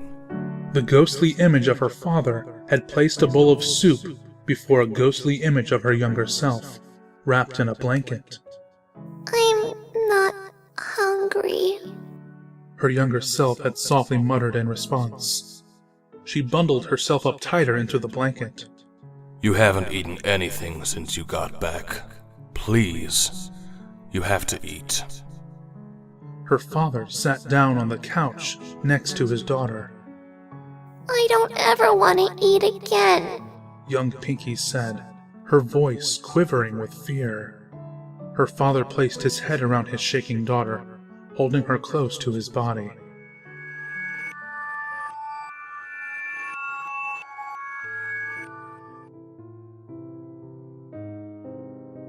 The images faded away. The room was quiet as Pinkie stared at the images she had just seen. Was that a memory? It wasn't a memory she could remember. The words her father had spoken felt ominous, but she couldn't think of why they would seem that way. She saw something out of the corner of her eye, looking down on the table where the soup had been placed. On top of it was a green tile with the image of a cat on it. She wasn't sure what it meant, but she felt it was something important. She made sure to quickly grab it and place it inside of her bag. She then exited the room, closing the door behind her. You do want to have fun, don't you? Came the cheerful voice that echoed through the hallway once again. Pinkie ignored it for the moment, opening the door across from the first one. Inside the door, she saw an interrogation room. One she would have seen at the local authorities when she was little.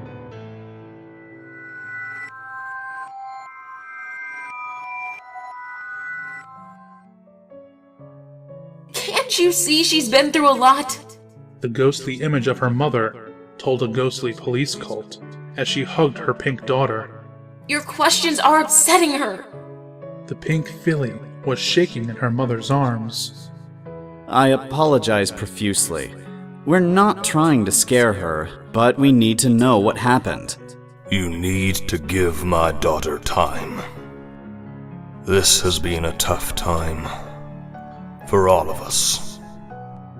We understand, and you have our condolences, but we need to know the details. Once we do, we can bring this whole affair to an end quickly.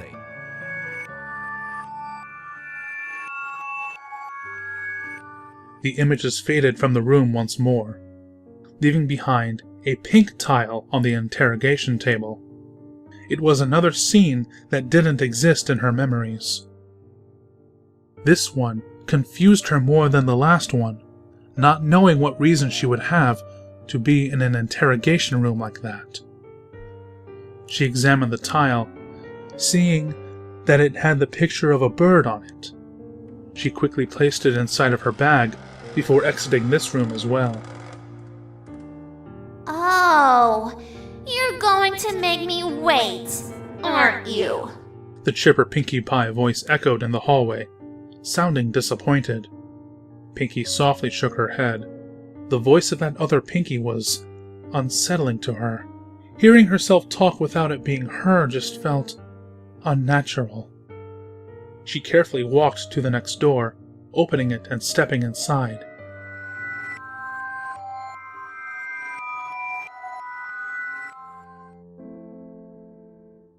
This time, she saw her bedroom from the farm. 3 beds filled the room, 1 for each of them. Come on, sis. You need to get some sleep. It's getting late. The ghostly image of her older sister Octavia was trying to comfort the young pink filly. Her sister hugged her tightly. I know you're having a hard time, but I'm here. You know I won't let anything happen to you. The 2 of them embraced as the images faded once more.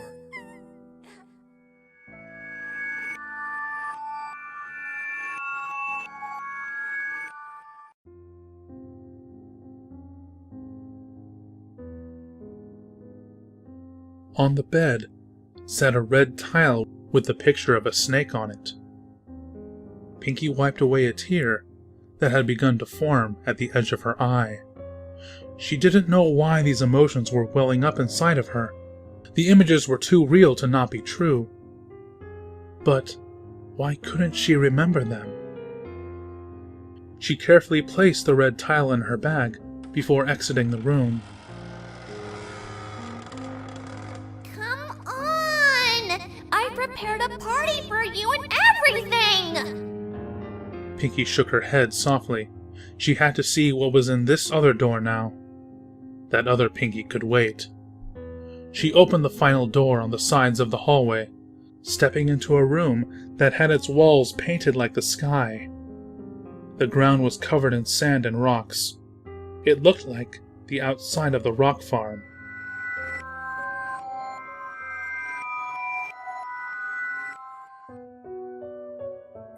So, you're sure this is what you want? Her ghostly father asked once again. Yeah, it is. I don't think I should stay here anymore. I understand. Her mother commented, standing next to her father. Just please be careful out there. I know you'll have Octavia with you. Are you sure you guys don't want to come? I don't know if I'll be coming back either. I was left this farm by my father. I can't just leave it now. This farm is my whole life now. Good and bad memories alike. So I hope you can forgive us for not coming with you. Just please be safe. Don't worry, Father. I'll guarantee that nothing shall happen.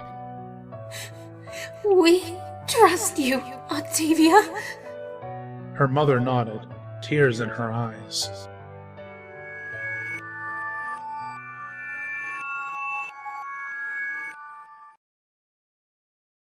The images faded away, and a blue tile with a fish on it sat in the middle of the room.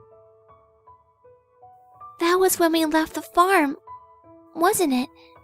Pinkie thought, remembering having left the farm with her parents' approval. But she hadn't remembered that conversation before they had left. Yet, she was sure it had happened. All of these images were experiences she'd had when she was younger, yet she had forgotten them. Why would I have forgotten these memories? She asked herself, as she walked over to the blue tile before placing it in her bag. There must be a good reason for why I have forgotten. Maybe that other Pinkie Pie knows.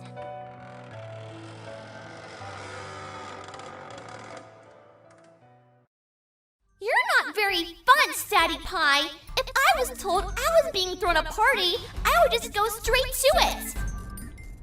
Pinkie walked down the rest of the length of the hallway, reaching the door at the end of it.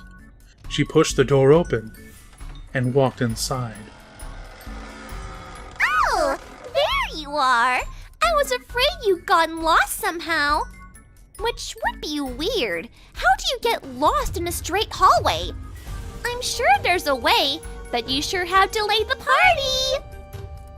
The other Pinky stood in the middle of the room, illuminated by a lantern that hung from the ceiling. The rest of the room was pitch black, except for the circle of light that showed where she was. Pinky carefully turned off her lantern before storing it back in her bag, and then turning to face herself. Tell me, you know what those images were about, don't you? What? You made me wait for that? That's not very nice. Huh. But I'll forgive you. After all, now that you're here, we can have fun together. Please, I want to have fun as much as you do. But I can't enjoy myself until I find some answers. What happened to Ponyville? Why are there monsters? Why am I seeing the images I'm seeing? I want nothing more than to go back to throwing parties and hanging out with my friends. But I can't. Not so long as all these questions are eating me up inside. The other Pinky stopped bouncing and just seemed to frown. Fine. I see how it is. I guess I'll just have to remove that sadness from you, Sadie Pie. Pinky blinked in confusion.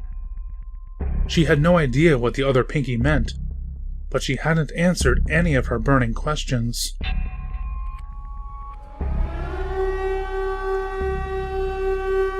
Her thoughts were stopped as her heart sunk. Her ears could hear the siren going off. The light in the room was dimming, slowly turning it pitch black. Oh no! Oh no, no, no, no, no, no, no! She began to panic as the light faded completely. She tried to brace herself for anything. The world was changing. She could feel it shifting under her hooves.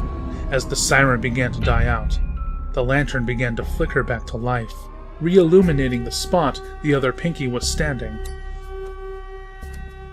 The ground around them had turned into the rotting, grime-covered floor that had appeared the first time she had heard the siren. The other Pinkie Pie was still standing where she had been. The only difference now was that she was wearing a strange dress with wings. You know, playing with myself really might be the most fun I'll ever have. I'll have to make it last, but all things do come to an end. Pinky stared at the outfit, beginning to notice details about it she wished she hadn't. The wings on the back, 6 in total, were each a different color and were crudely stitched on.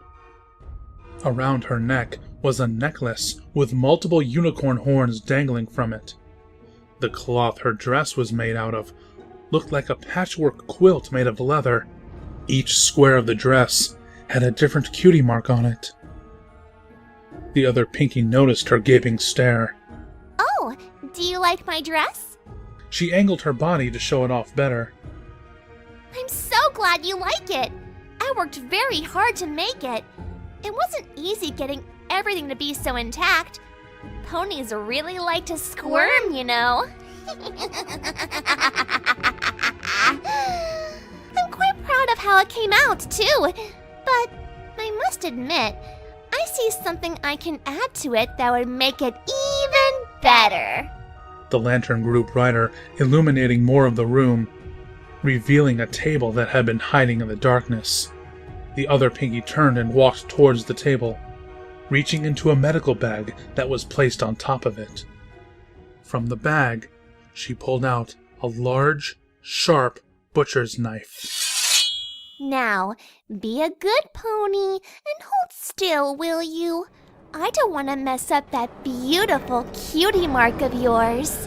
The other Pinky said before putting the butcher's knife in her mouth.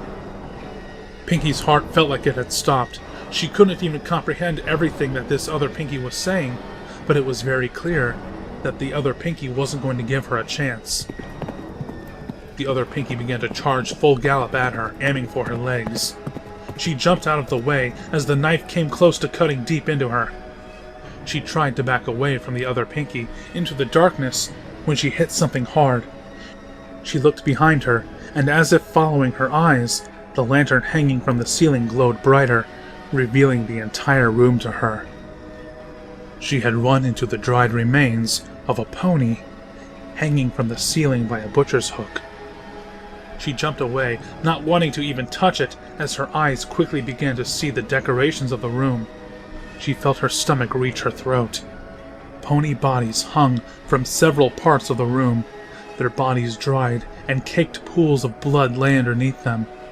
Skulls decorated the walls, while the furniture was made up of bones and skin. Balloons floated that were dyed with blood. Streamers and ribbons had been given the same treatment. Piles of body parts and organs lay stacked in the corners of the room.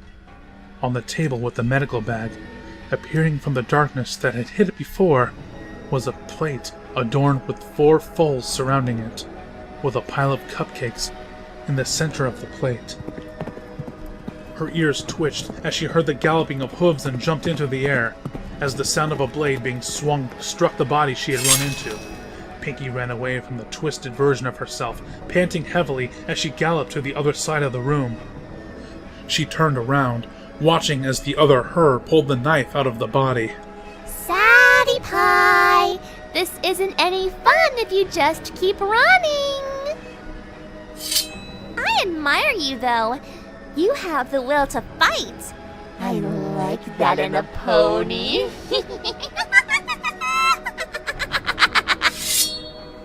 The other Pinky had every intention of killing her, and not quickly. It was obvious she wanted to make it a slow, painful process. The other Pinky was charging again. She could dodge it from this distance, though.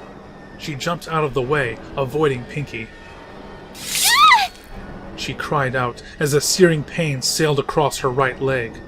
She stumbled away as she looked at the other Pinky, blood dripping from the end of the butcher's knife. The other Pinky had tilted her head and changed her direction when she had dodged. The knife had cut deeply into her leg. She could feel the blood trickling down. With a playful hoof stomp, the other Pinky broke into another charge straight at her. She mustered all her strength to jump away again. She let out another painful cry as a gash cut down her back leg, causing her to trip and collapse on the ground. Her leg twitched in pain as the gash reached diagonally down half her leg. She was severely bleeding now. The other Pinky was able to maneuver too well for her to dodge. The attacks had all but immobilized her movement now. I give you an A for effort, but a C for the execution. That gives you a good round B.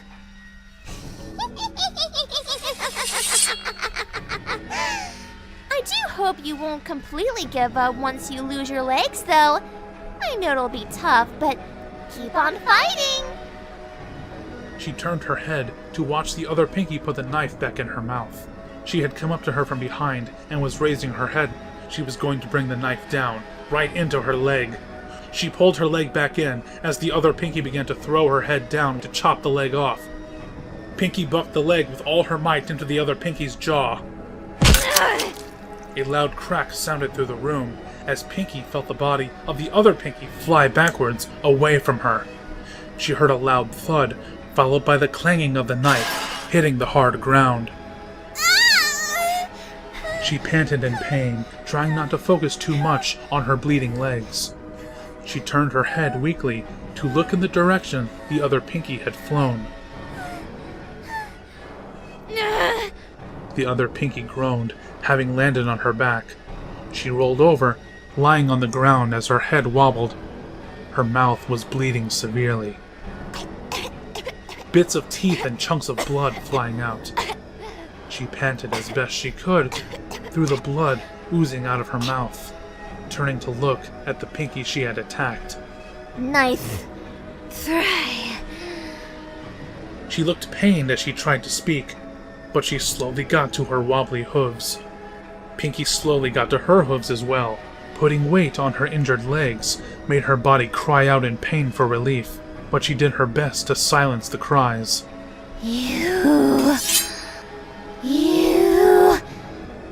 The other Pinky gripped the butcher's knife as best as she could with her hoof, dragging it along the ground as she began to walk towards Pinky. Pinky took in sharp breaths of air as she concentrated on the vile pink mare before her. The other Pinky began to pick up the pace before going out into a full-on run straight for Pinky. She seemed groggy, but determined to bring that knife down into Pinky's flesh. Pinky had aimed the uninjured half of her body at the other Pinky, bringing her hind hoof up once more. The butcher's knife was raised into the air, sparks flying as it had scraped along the ground. The frantic rush of the other Pinky was closing in, ready to strike down. For a moment, everything seemed to stand still, right on the edge of death. Two forces that never should have met collided.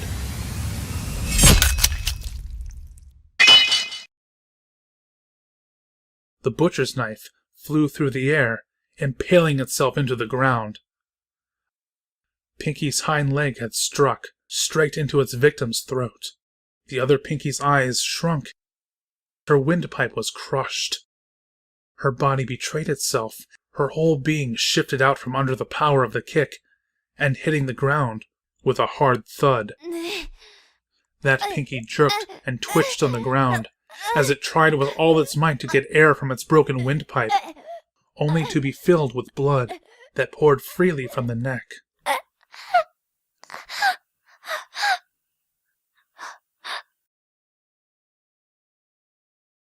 The body finally stopped squirming as life escaped it. She stared at the corpse that lay before her. She saw herself dead, killed by her own hoof. She seemed to be numb to the pain that was trying to course through her body, her mind beginning to fall into a haze from the amount of blood she was losing down her legs. It seemed insignificant at the moment. All she could do was stare numbly at the lifeless body before her. Nothing else seemed to even exist in the world. However, her mind finally began to receive the signals her body was sending. She needed medical attention. Her legs became shaky as she finally began to take her first step. She limped, putting as little pressure on her injured legs as possible, over to the medical bag. She carefully pried it open, looking inside. There were many sharp instruments, scalpels, syringes filled with a strange liquid, even a saw for cutting bones. She saw a roll of gauze bandages. She carefully grabbed it, pulling it out of the bag. She rolled the length of it before carefully but tightly wrapping it around her wounds. She wrapped slowly but surely, wrapping up the large cut on her hind leg, then the smaller cut on her front leg. The bandages quickly soaked with blood, but they would seal her wounds for the time being. She placed the remaining gauze inside of her bag and then turned towards the exit. She slowly limped her way back into the grimy hallway, walking past the steel doors. She carefully began to climb the stairs, her wounds slipping once or twice due to the grime that had grown all over them. The climb was slow. Her body ached with pain and exhaustion, but she made it to the top. She slowly walked across the rotting floor of Sugar Cube Corner, heading straight to one of the grime-covered counters. In a dry spot on the counter sat a brown bottle. The label of it called it a health drink. Pinky's dulled mind pulled the cap of it off with her mouth, before taking it and drinking the whole thing. The drink tasted like a mix of bitter herbs and strawberries for flavor.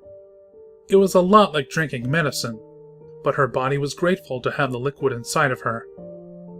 She placed the empty bottle back down on the counter, and slowly trudged to the middle of Sugar Cube Corner. She laid down, panting heavily, as the haze of her mind finally came to a stop, as she went into an uncomfortable sleep.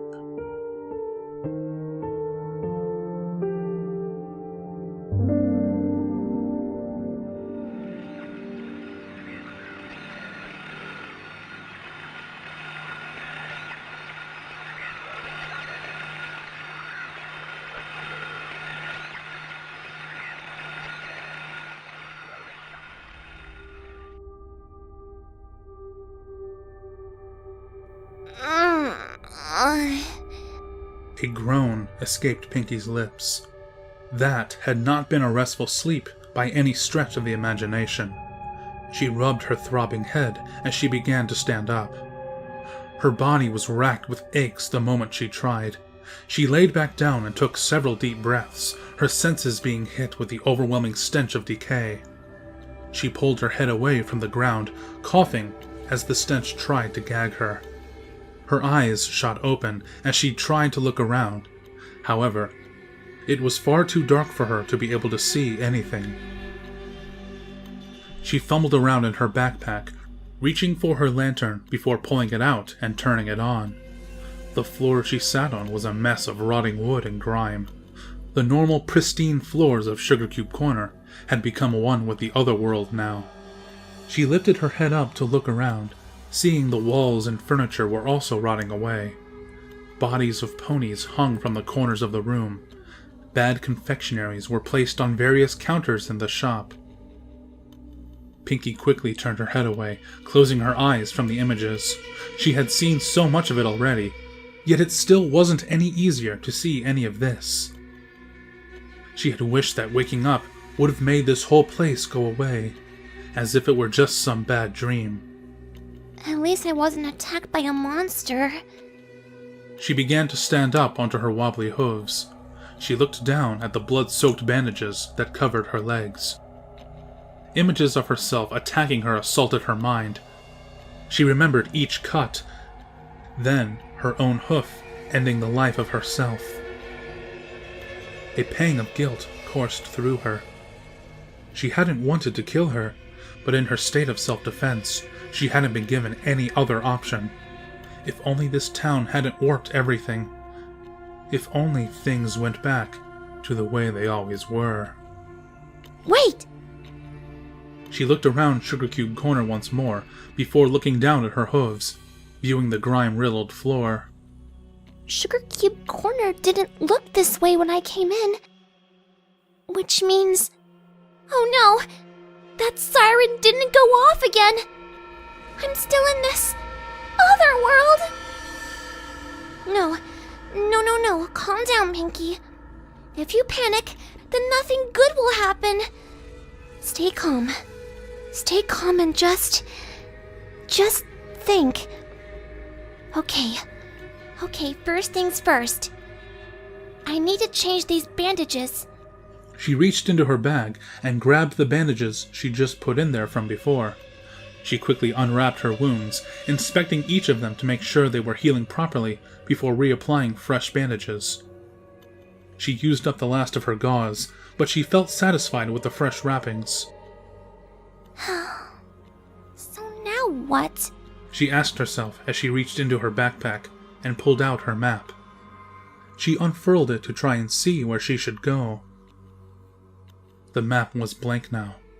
The entire map only consisted of one word. Nowhere. Nowhere? I'm not anywhere? She pressed against the map, looking for any clue as to what happened to the old one, but there were no clues to be had. Letting out a defeated sigh, she placed the map back into her bag. I guess I should get a look at my surroundings before I decide where to go next. She softly gulped down a bit of anxiety. She wasn't sure what to expect outside now, since the siren hadn't turned the world back to normal. Alright, you've been through a lot already, Pinky. You can handle this. She headed for the door and softly pushed it open, expecting a blast of cold air. Walking out of the store, she found that all of Ponyville had succumbed to the other world. The entire street was paved with the rotting floor, littered with holes that showed the metal framing that held it together above a dark, bottomless pit. The houses had mutated into decrepit, rust-colored shacks that were falling apart at the seams. The fog still only illuminated part of the town, but was now as black as the sky. The only light that penetrated the area was that which came from her lantern. She carefully looked around before stepping down from the front steps of the shop.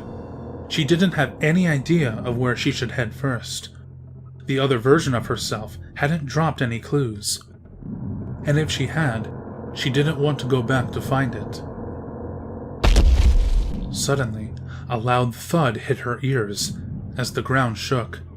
She looked at the ground carefully as another tremor passed through, a few pebbles shaking at her hooves. Pinky's heart began to race. She had no idea what this meant, but it couldn't be anything good. She looked around her, trying to find a source for the rumbling. It was the groan of a monster Pinky had become familiar with. She quickly turned her head in that direction as her phonograph began to pick up the sound of static. Coming slowly out of the darkness was a groaner, hobbling its way towards her. There's no way he's the source. The thoughts ran through Pinky's head for a moment, when suddenly she was deafened by a loud roar that cut through the foggy air. The rumbling picked up its speed, as if the source was now running. Pinky took a few steps away from the groaner, not sure what to do. The monster groaned as it tried to move faster. Pinky couldn't help but notice that it looked like it was trying to escape. But escape from what? The groaner let out a final cry of pain as from the darkness a massive mouth appeared, biting into the creature, taking it in one bite. It swiveled its head back up before chomping the groaner in a single bite. Pinky stared in shock at the giant monster before her. It was a single body, a large mouth at its front with no eyes. Its skin was curved and pink, running straight back. Large muscular legs that held its entire frame up. It was as if someone had taken off a pony's head and neck and put a giant mouth at its body. It stood as tall as a dragon.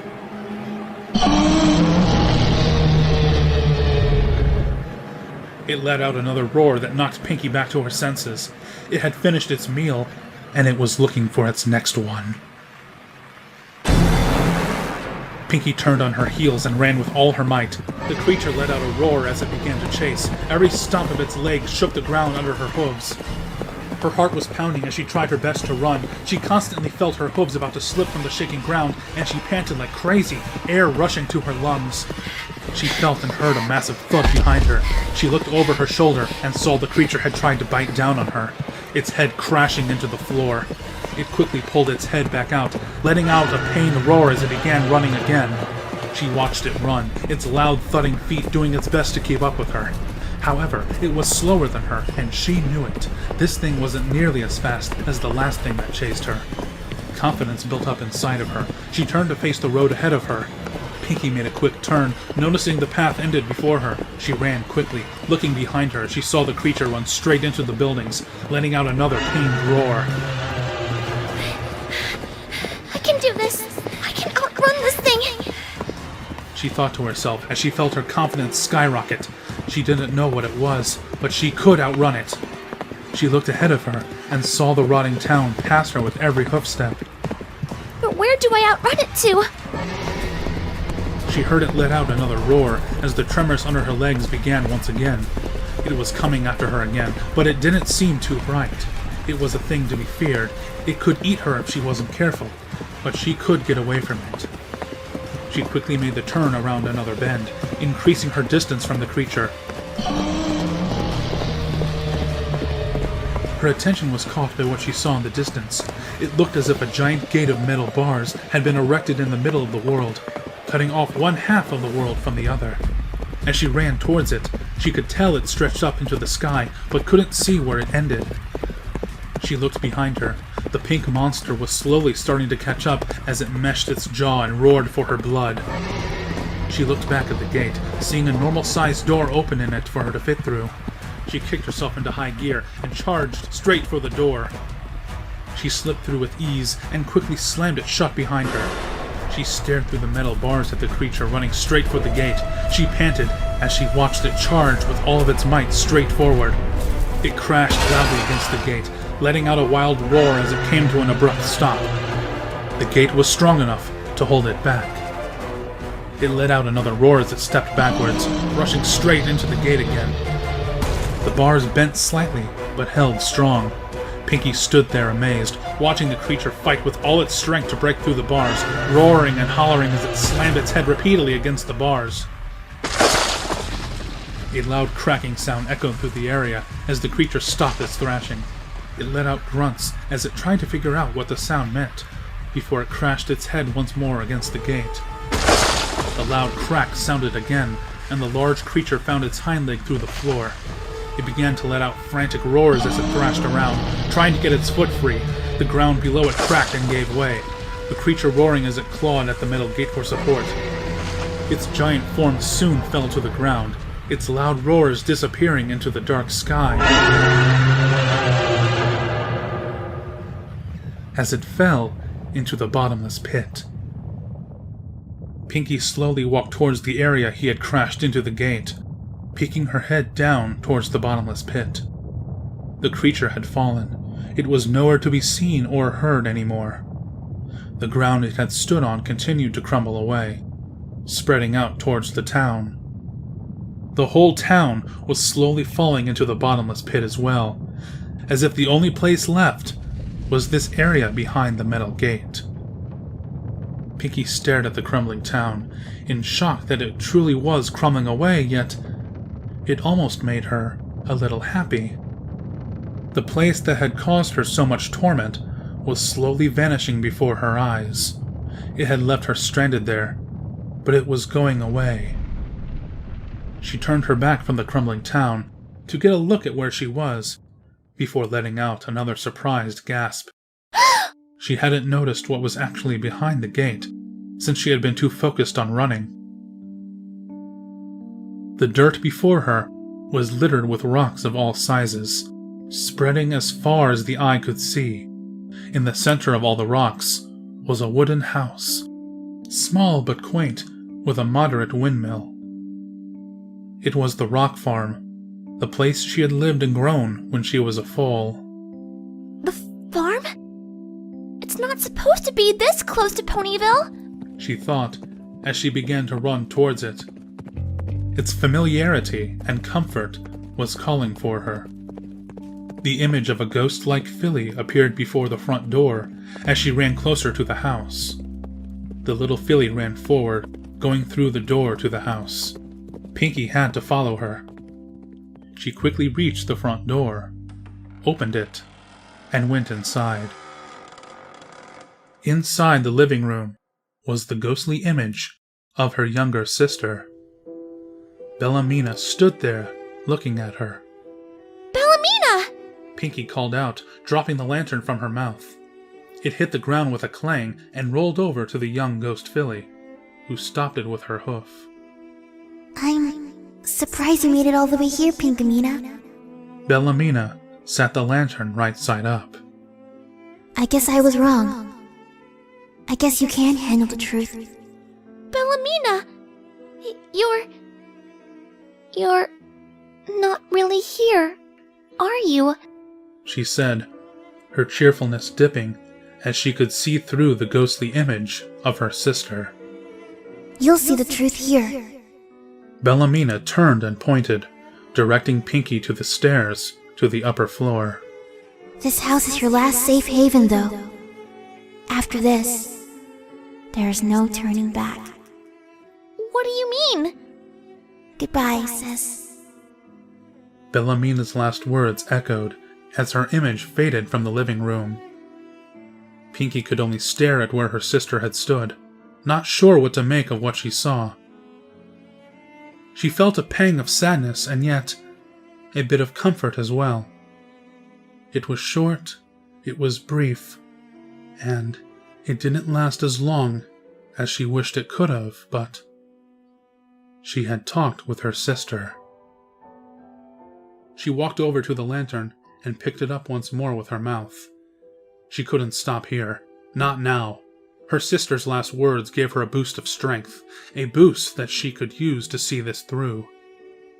She looked at the stairs her sister had pointed to. They led to the bedrooms on the second floor. The truth. I guess it's time to find out what that means. She thought to herself as she took the careful steps up to her destiny.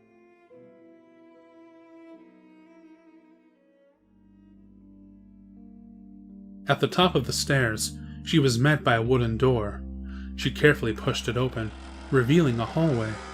On the sides of the hallway were 4 square holes with writing below them. At the end of the hallway was another wooden door. She stepped into the hallway, when suddenly, the wooden door snapped closed behind her. She quickly looked at the door, trying the handle, only to find it locked.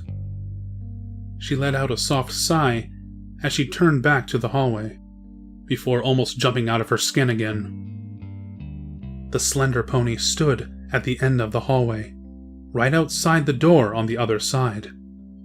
Her heart started beating in her throat as she stepped back against the door that had locked closed behind her. However, the slender pony turned around and seemed to phase through the last door, as if telling her he was waiting for her on the other side. She took a deep breath as she tried to calm her beating heart. The very sight of the creature was instilling fear into her.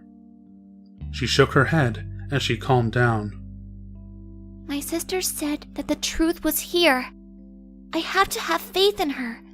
Pinky carefully got back on her hooves, stepping forward slowly. She said I was ready for it.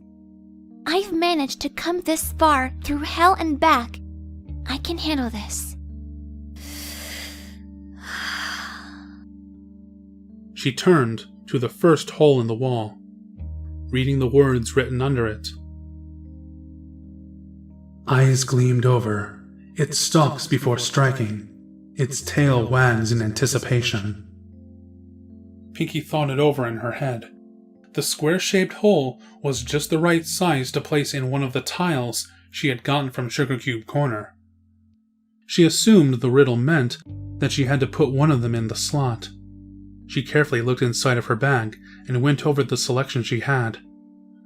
A bird, a snake, a cat, and a fish. This riddle refers to the cat tile, doesn't it? She carefully grabbed the tile and gently placed it into the hole in the wall. The tile began to glow white, spreading out from the hole it was in. Pinky took a step back as she watched the plate spread out into an area the size of a door before her. The light soon faded away, revealing a door in its place. She carefully opened the door, looking inside. It was a single room, almost like a closet. 4 solid walls with no description to them. Yet she felt compelled to go inside. She walked into the dark room, closing the door behind her. Suddenly, the flame on her lantern went out on its own. As she reached out to try and relight it, the room was filled with light. Projected on the walls were images. Pinky instantly recognized them as memories.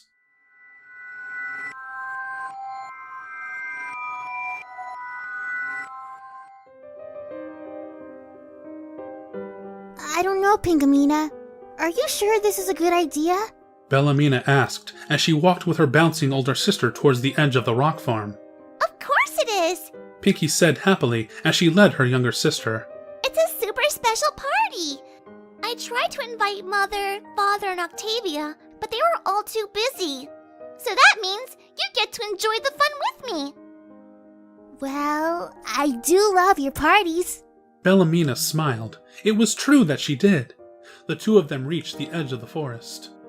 We're here! Pinky called out happily. Who are you talking to? Why, the party host, of course! Bellamina looked confused, but it didn't last for long. From the forest walked a tall colt. His coat was pale and dull gray. His mane was unkempt and was curled into a mess of brown. He didn't look like he'd had a good bath in at least a week. And most odd of all was that his cutie mark was that of 3 dark red balloons. Hello, Pinkamena. I see you've brought a friend, the old colt said with a smile. His voice sent shivers down Bellamina's back. See? He's the party host! He's going to throw us a super duper wonderfully fantastic party! Pinky bounced over to his side and pointed at his cutie mark. And see? We both have a similar cutie mark. That means he's gonna throw us the best party. Oh, of course. I always throw the best parties. Really? Bellamina asked, a little unsure. But if her sister believed in him, then he must be all right. Besides, they were going to a party, and parties were always fun. Come along, the party is this way. The colt smiled as he turned and walked back into the forest. Yeah! Party time! Pinky bounced happily after the colt. Bellamina followed slowly after the two.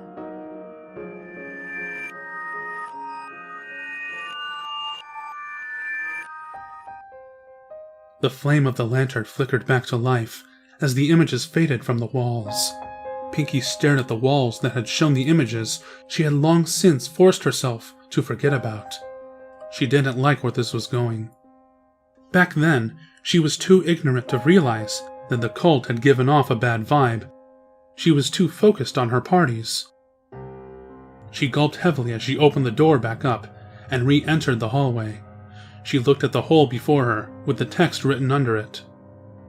Sleek and smooth, striking at its prey. Its tail lets it move. The image of a snake came to her mind. A bad feeling ran through her, and she carefully pulled out the tile with the snake on it, placing it carefully into the slot. The light turned the area into a door, just as the previous one had. She hesitantly walked into the room, trying to prepare herself for whatever it was she was about to witness. The light on her lantern faded away.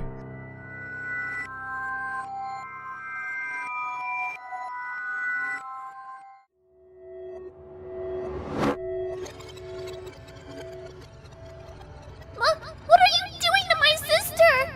The young Pinkamena cried from behind the bars of a steel cage.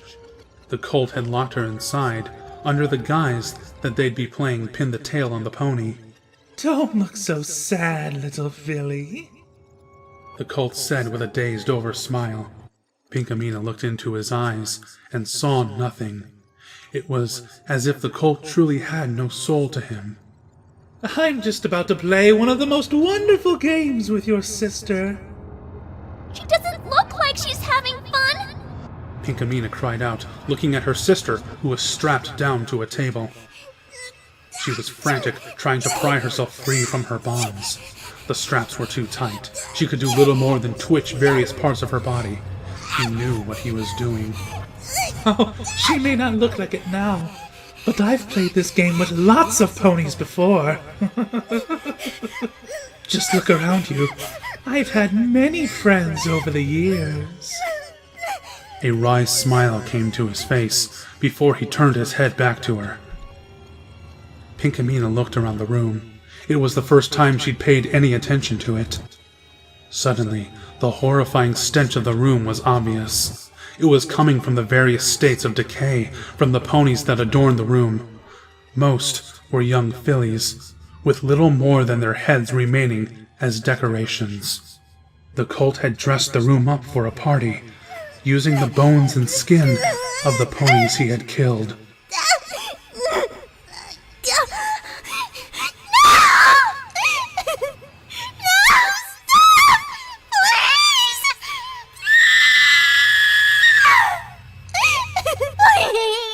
That's right. Make the noise. It's what I long for.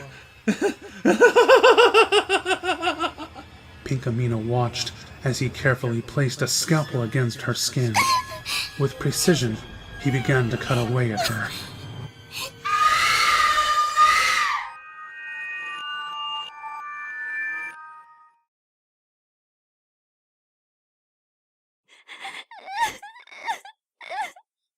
Tears streamed down Pinky's face, like they'd never fallen before.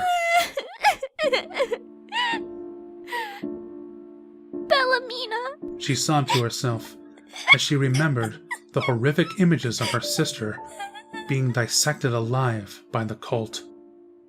She had tossed the memory aside a long time ago, a memory that had been too horrific for her to want to remember. Her precious sister had become nothing more than a plaything for that cult. She still had 2 tiles left to go. She had more memories to recall. She had to remember everything that had happened, for the sake of her sister. It took her a long time to leave that room, very quietly closing the door behind her. She had to see everything first, see it all, before she could say anything. She very quietly walked to the next section of the wall and read the text below the square hole. Soft to the touch, it soars over its fears. Its tail stabilizes. Pinky quickly took out the tile with the bird on it and placed it into the hole. The door appeared just as it had with the others. She walked inside, staring at the walls, as the light once again faded from her lantern.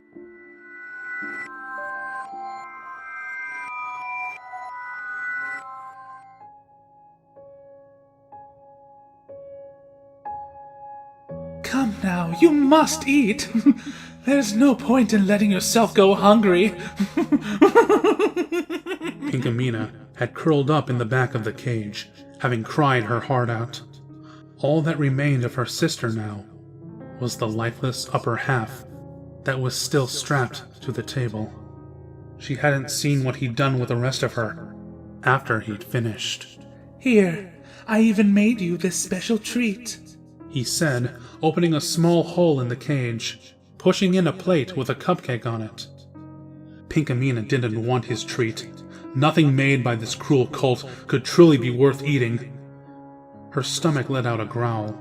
She hadn't eaten since breakfast, and had been hoping to stuff her face with a feast from the party.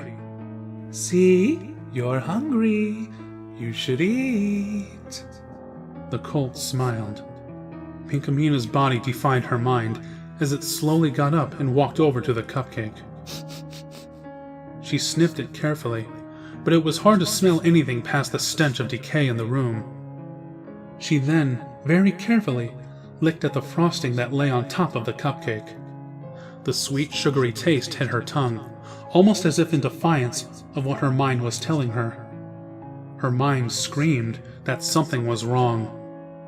She very carefully opened her mouth and took a bite out of the cupcake. Good. I'm so glad you're eating.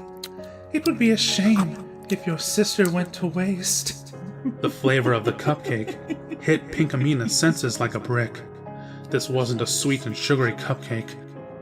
It was salty and chewy, almost as if the main ingredient had been...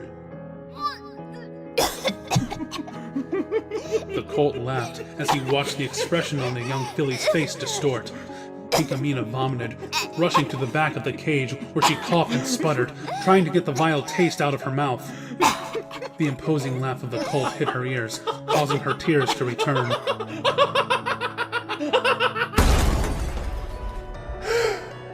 A loud crash was heard from the top of the staircase leading to the basement. The colt looked up, surprised, his eyes widening. He suddenly tried to open the cage like a mad beast, as if he absolutely had to reach Pinkamena. He managed to open it as he began to reach a hoof inside. Come here, you! He was suddenly tackled by another large figure. There was loud yelling, as if there was a fight going on. Another large figure appeared before the cage, reaching to try and grab Pinkamena. No! No! Pinkamena cried out as she tried to resist the figure pulling her out of the cage. It's okay. Don't be afraid. That evil cult can't hurt you anymore. The voice that came from the figure was comforting and reassuring. It was nothing like that of the cult's. Pinkamena looked up fearfully at the figure as it pulled her out of the cage, holding her in one of his legs. The cult had a white coat with striking red hair. He wore a blue uniform adorned with a blue hat. It's okay. We're the good guys. We're here to take you home, he said with a smile as he moved quickly to get her out of the basement.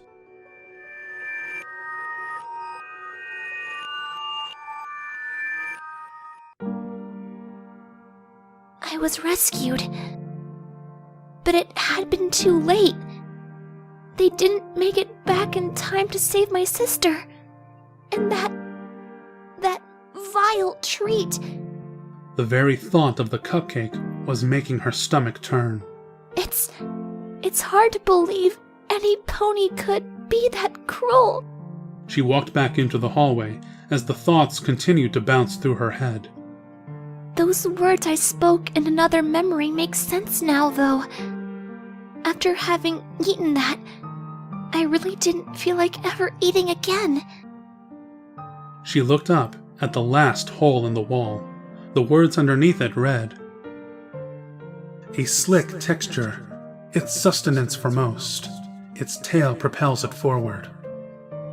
Pinky carefully pulled out the last tile with the picture of a fish on it and placed it in the hole. She carefully wiped away a few tears forming in her eyes as the door appeared. She carefully walked through, seeing what the last of her hidden memories had to offer.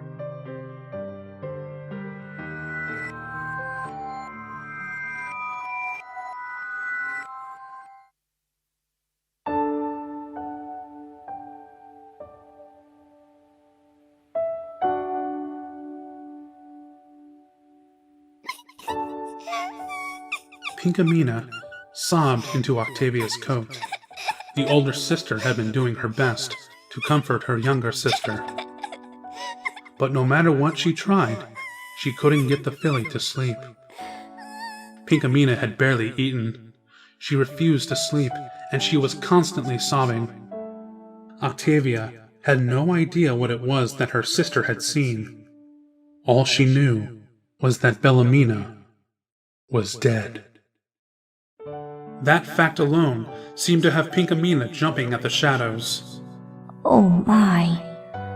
I hear crying. Came a very soft, soothing voice. Grammy Pie? Octavia said, surprised, as she looked up to see their grandmother walking into the dark room, carrying a lantern. Grammy? It's me, child. She smiled warmly as she walked closer, placing the lantern on the nightstand before nuzzling the crying filly. What troubles you? The sound of her gentle voice seemed to soothe something deep down in the filly's soul. Pinkamena's sobs slowly turned to sniffles as she composed herself enough to speak before her grandmother. Bellamina's dead, Grammy. Yes, I know, dear. It's a fact we all must deal with now. We all have done our share of mourning, and we shall forever mourn her loss. But your tears seem to hide something more, my child. They seem to hide more than just your loss. Pinkamena rubbed her eyes as she sniffled. She looked away from her grandmother and buried her head into Octavia's coat. I'm never throwing another party as long as I live. Child, why would you say such a thing? You know we love your parties, and you love to throw them. My party got Bellamina killed. Their grandmother looked a little sad, but closed her eyes as she seemed to understand. My dear Pinkamena, if nothing else, you should continue to throw your parties. Huh? Pinkamena and Octavia said in unison as they both turned to look at their grandmother. You see, dear Pinkamena, your sister loved your parties. She truly had fun at them. Sometimes all she could talk about to me was how much fun she had at your last party. Which is why I'm telling you, continue to throw your parties, child, in honor and memory of your sister. Your sister would not want you to live the rest of your life being afraid and crying. She'd want to see you smiling for the rest of your days. Grammy Pie's smile was warm. The words she spoke were the truth. But the world is so scary, Grammy. How can I have a smile in it? simple, my child. Have you ever laughed your fears away? Laugh?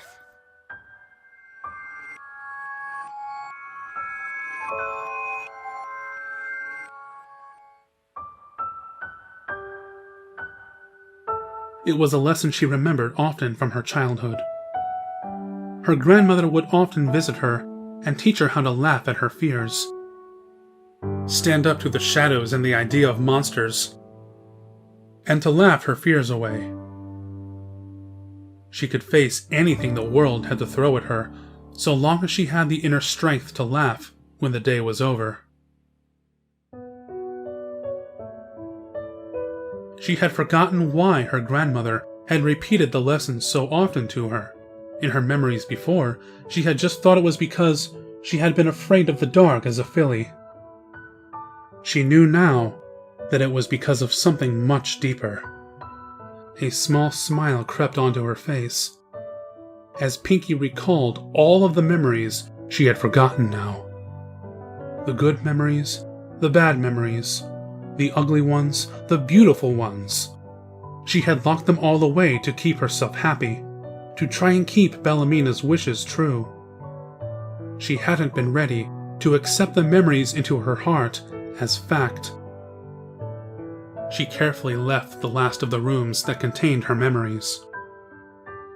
She could feel the slow, rhythmic beats of her heart that resonated loudly through her. A smile adorned her face as she remembered her sister fondly.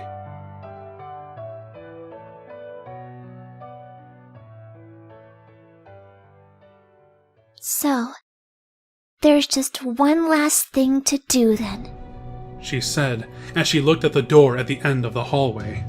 She slowly walked towards it, her resolution holding firm in her heart. She knew what she had to do now. She opened the door, stepping out. Outside the door, she saw 4 torches lit around an open arena. A pathway was lit for her leading to it. A fence was placed along the path and arena, so she couldn't go anywhere else. She gently put her lantern away as she walked towards the center of the arena. She could feel small tremors shaking through the world as she walked. As she reached one side of the arena, from the ground on the opposite side, the slender pony emerged from the ground. He stood tall over her, his presence still bearing down. But she wasn't afraid this time. I finally understand now, Pinkie said softly, shaking her head slowly before looking at the slender pony with a smile. My fear of your presence, your stature over me, your very existence. You're the cult, aren't you? The slender pony just stood there, unchanging from Pinkie's words. Well, you're not him exactly, but you're my image of him. Which means She closed her eyes and smiled.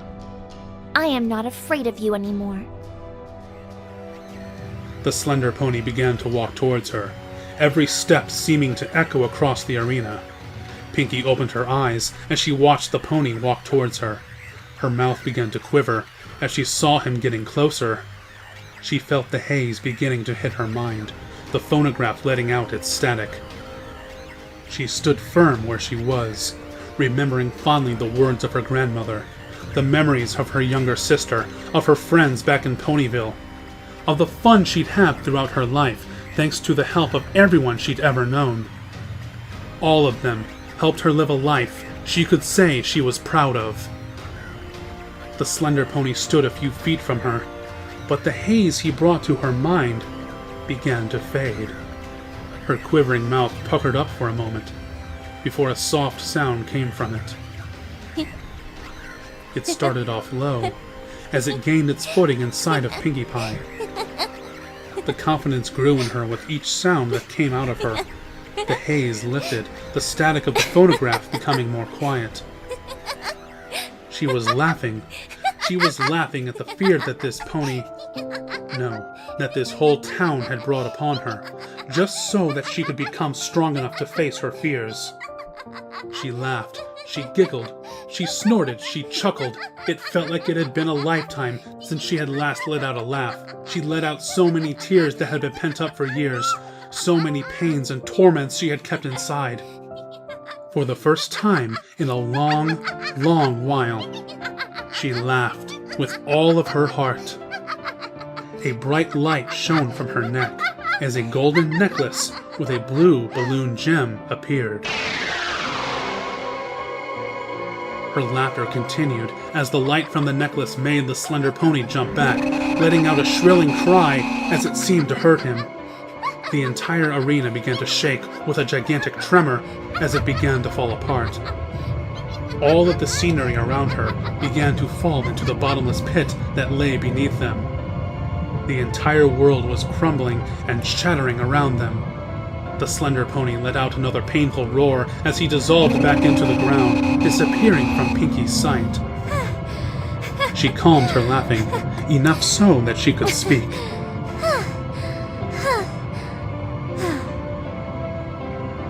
I won't forget you, Mr. Colt.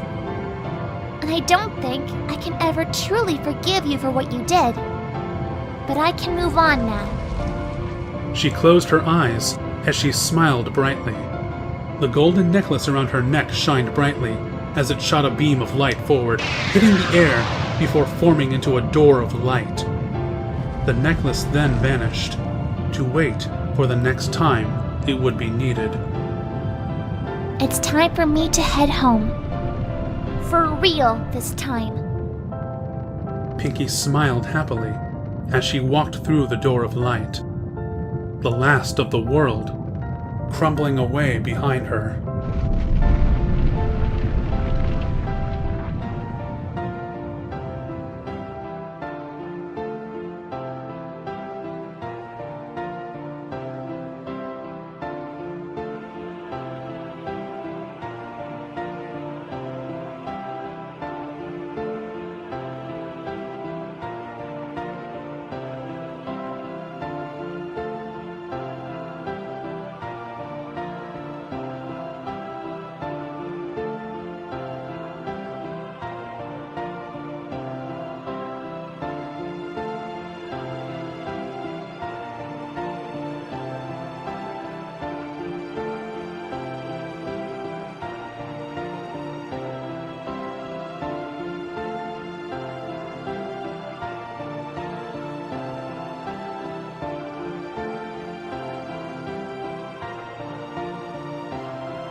Tick tock, tick tock, tick tock, tick tock, tick tock, tick tock, tick tock, tick tock.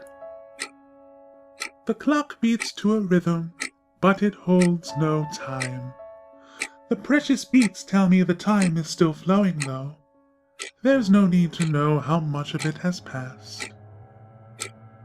Tick tock, tick tock, tick tock. The clock is an old friend. Though I don't always know he's there, he is always waiting for me. It's comforting to know he has the patience to wait for me to need him. He'll be waiting for me when I need him again. But I'll be leaving him again soon. I'm sure he understands. He can't help but understand. Tick tock, tick tock, tick tock. I rise. It's time for me to wander. My friend will wait once more as I begin my walk. I wander away, not too far, but my desire has me moving. I walk to the forest I've known all my life. The familiar trees welcome me back to their depths. They've always felt like a second home to me. Not that my home ever felt homely. The woods were always my getaway. These woods are empty now. They used to be filled with so many friends. They all left a long time ago, but I still visit in memory of those friends.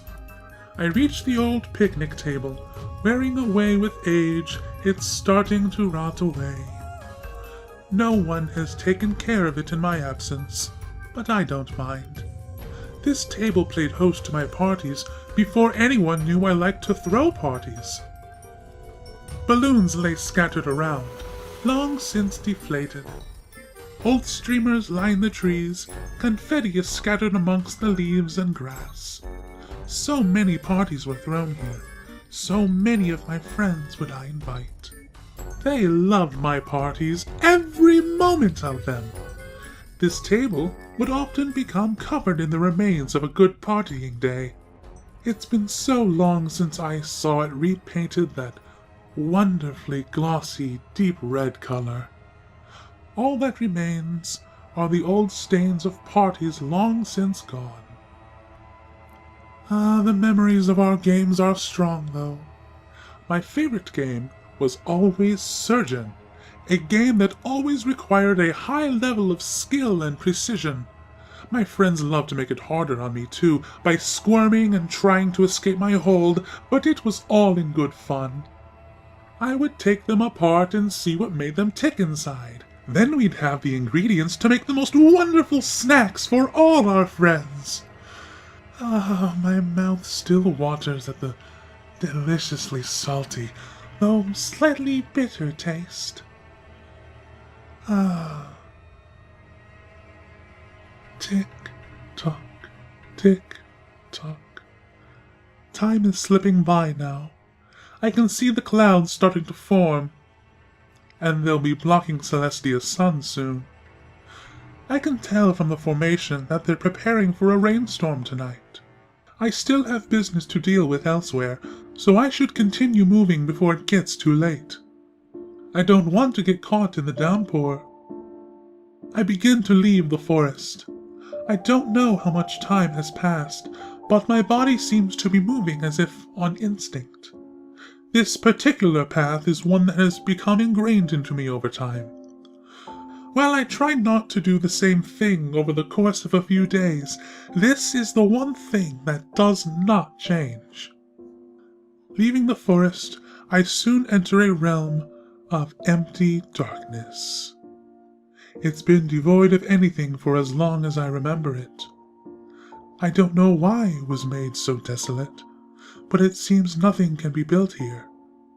Everything is darkness, from the floors to the walls and the sky.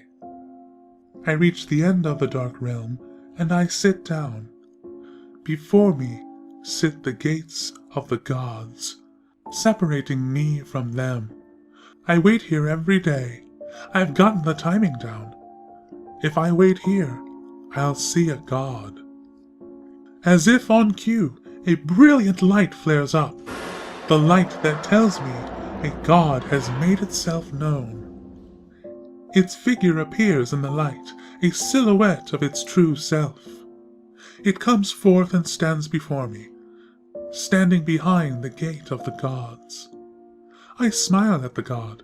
I can't see too well into the bright light, so I squint my eyes just to see what I can. Metal crashes to the ground. I hear the god give a loud, angry huff before I see the figure raise its front leg and kick something, followed by the loud cry of metal scrapping along the ground. The god then turns and walks away, taking his light with him as the world returns to the darkness. My vision clears, once more able to see everything that resides in the darkness. At my hooves, I see the food that has appeared before me. A bowl of brown, mushy gruel, a gift from the gods.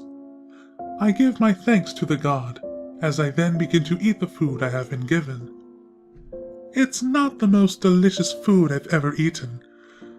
No, that particular dish will always have a special place in my heart. But for what it is, it's a good meal. I finish every last speck of what's in the bowl. Once I finish, I give my thanks to the god. I've always enjoyed getting gifts. This one, even as simple as it is no exception. Tick, tock, tick, tock, tick, tock. I finally leave the darkness. Another god won't show up for a long time now, so I can go back to finishing what I need to. The road appears before me from the darkness as the world returns. The road splits before me, but I know which way I'm going. One will take me to the forest I've already been to, so now I must head for the city. It doesn't take long to reach. The cityscape is always a magnificent sight. The buildings tower over me as I walk its streets. Shops of all types litter every corner and fill the world with bright colors and signs. I walk past the memories of ponies once gone by, going into a store I remember well. Up and down the aisles, past the memories of items I saw long ago. I know what I'm looking for today. I stop before a little red book, one I know quite well and enjoy very much. I pick it up and walk out of the aisle to the register. I give my memory of the cashier the memory of my money, and they accept it happily. I carry the book out of the store, opening it to read the contents. It's a cookbook, one filled with many types of recipes. My favorite section is the desserts. I've memorized every recipe in the book, and I love just to refresh my memory. Stir the eggs and the flour, add in the sugar, add milk, add flavor. Cook in the oven till the centers are dry. The book never mentions my favorite extra ingredient, but that must be because it's such a secret for something to taste that good. I found it out myself, but I won't share unless someone asks. It's my personal favorite recipe. I stop in front of the city's largest building, a tower that rises about the city to view the surroundings. It's a favorite tourist spot, and it's magnificently built. I enter the building and begin my climb to the top. It's a long walk to the top, but the trip is always worth it every time I visit the city. It takes me a time that I don't know before I finally step foot on its observation deck. The entire city can be seen from this view. The forest, the clouds being built up for the storm, and even the river just before my house. A glorious view of my whole world. The memories of ponies enjoy the view as well, gazing out in awe. It's certainly wonderful just to spend this bit of time seeing everything. Tick, tock, tick, tock. As I leave the tower, the clouds have grown dark and begin to cover the sky. I can no longer see the sun. The rain begins to pour slowly. I make haste to try and escape the rain so that I won't be caught in the downpour. I reach the city's edge soon enough, but it's too late. The rain is coming down as a torrent now. Lightning streaks across the sky, illuminating the world for brief periods of time. Many a pony have gotten lost and gone missing in storms like this. I do my best to head in the direction of home, fighting the wind and rain with every step. I remember the way home, though. My hooves have walked it so many times before that they don't know any other way. It's a battle to walk, but I am determined to make it. Home is just within reach, and I can overcome the challenge before me. The wind howls in my ear, overpowering almost all other sounds. It's good for the land, but I need to make my way out of this storm. Once I get out of the storm, I'll be in a warm house. There will be a nice warm fire waiting for me, a shelf filled with all the things I've purchased over the days, mementos of days long by that I remember fondly. This storm is just an obstacle that is wasting my time. I will defeat it and be with my belongings soon. Tick, tock, tick, tock. I stumble past the river as the storm begins to calm down, slowly passing by overhead. The last few trickles hit my nose before it's gone. I'm before my wooden shack that I call home. Alone by itself in this plain, but it's where I stay. I look up into the now cloudless clear sky, looking into the night that has fallen. The moon has risen and is in full view today. The stars, they shine so brightly, and the moon looks beautiful.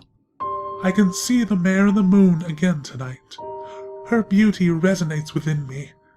I remember her tale so well, that after 1,000 years, she will return to bring nighttime eternal. I would like to live in a world where the night lasts forever.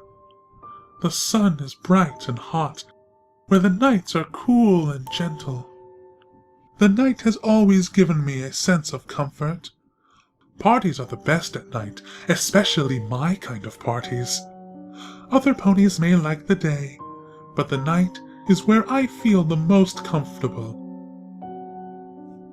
I sit outside a little longer, enjoying the moonlight. Tick, tock, tick, tock, tick, tock. Inside my home, I put the memory of the little red cookbook on the shelf, next to the memories of the other books I've memorized. It brings a smile to my face to see my collection. I turn and greet the friend I left behind that day. He welcomes me back home with the rhythmic beat. I sit by the warm fire that burns in my house, enjoying the crispy, warm flames. Tomorrow is another day, but I don't feel like sleeping. I just want to enjoy the comfort before me. Tick, tock, tick, tock, tick, tock, tick, tock. The clock beats to a rhythm, but it holds no time.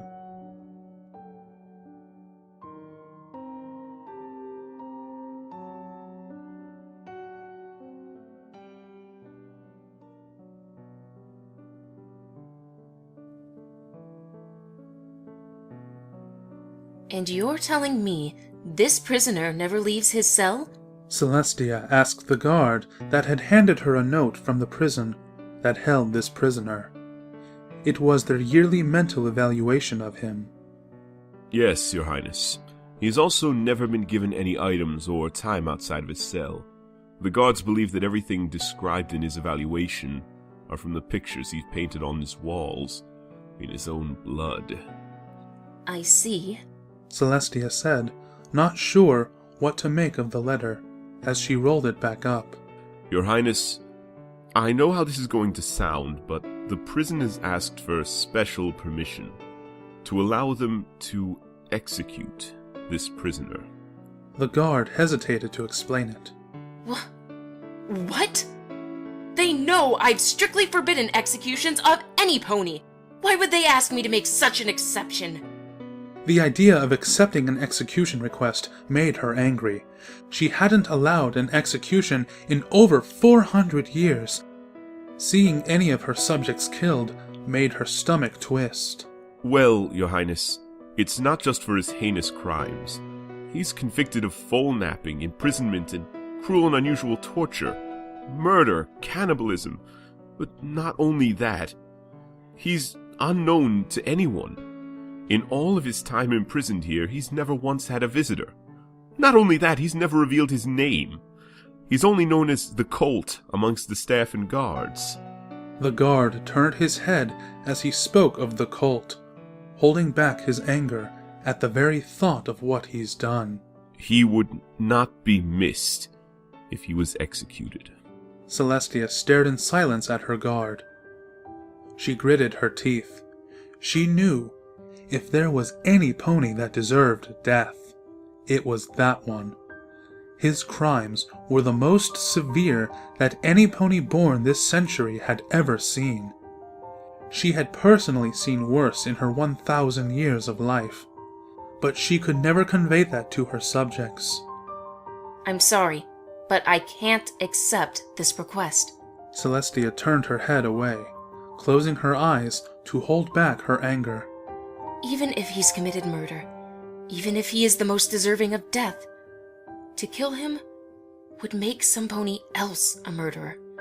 Forgive me for allowing him to live, but I cannot allow murder of any kind.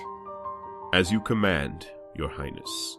The guard bowed to Celestia before walking off to give the prisoner their answer. He left the throne room, closing the door behind him, leaving Celestia alone for the moment.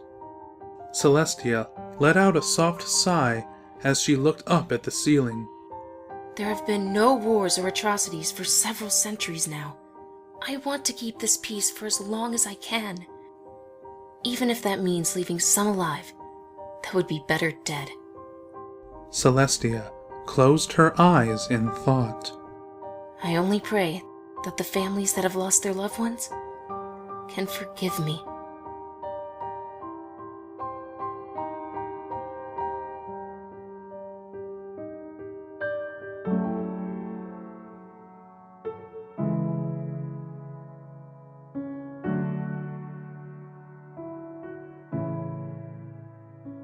Twilight pulled her head back, rubbing her forehead as she groaned.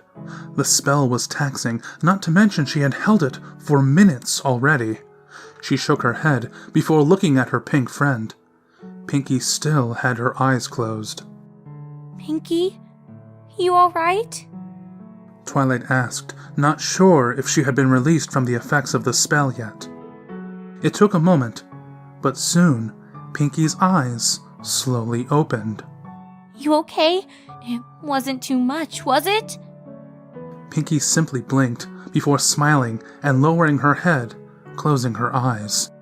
Twilight blinked, a little confused at this behavior. Thank you, Twilight. Were the first words to leave Pinky's mouth. Oh! Did it work?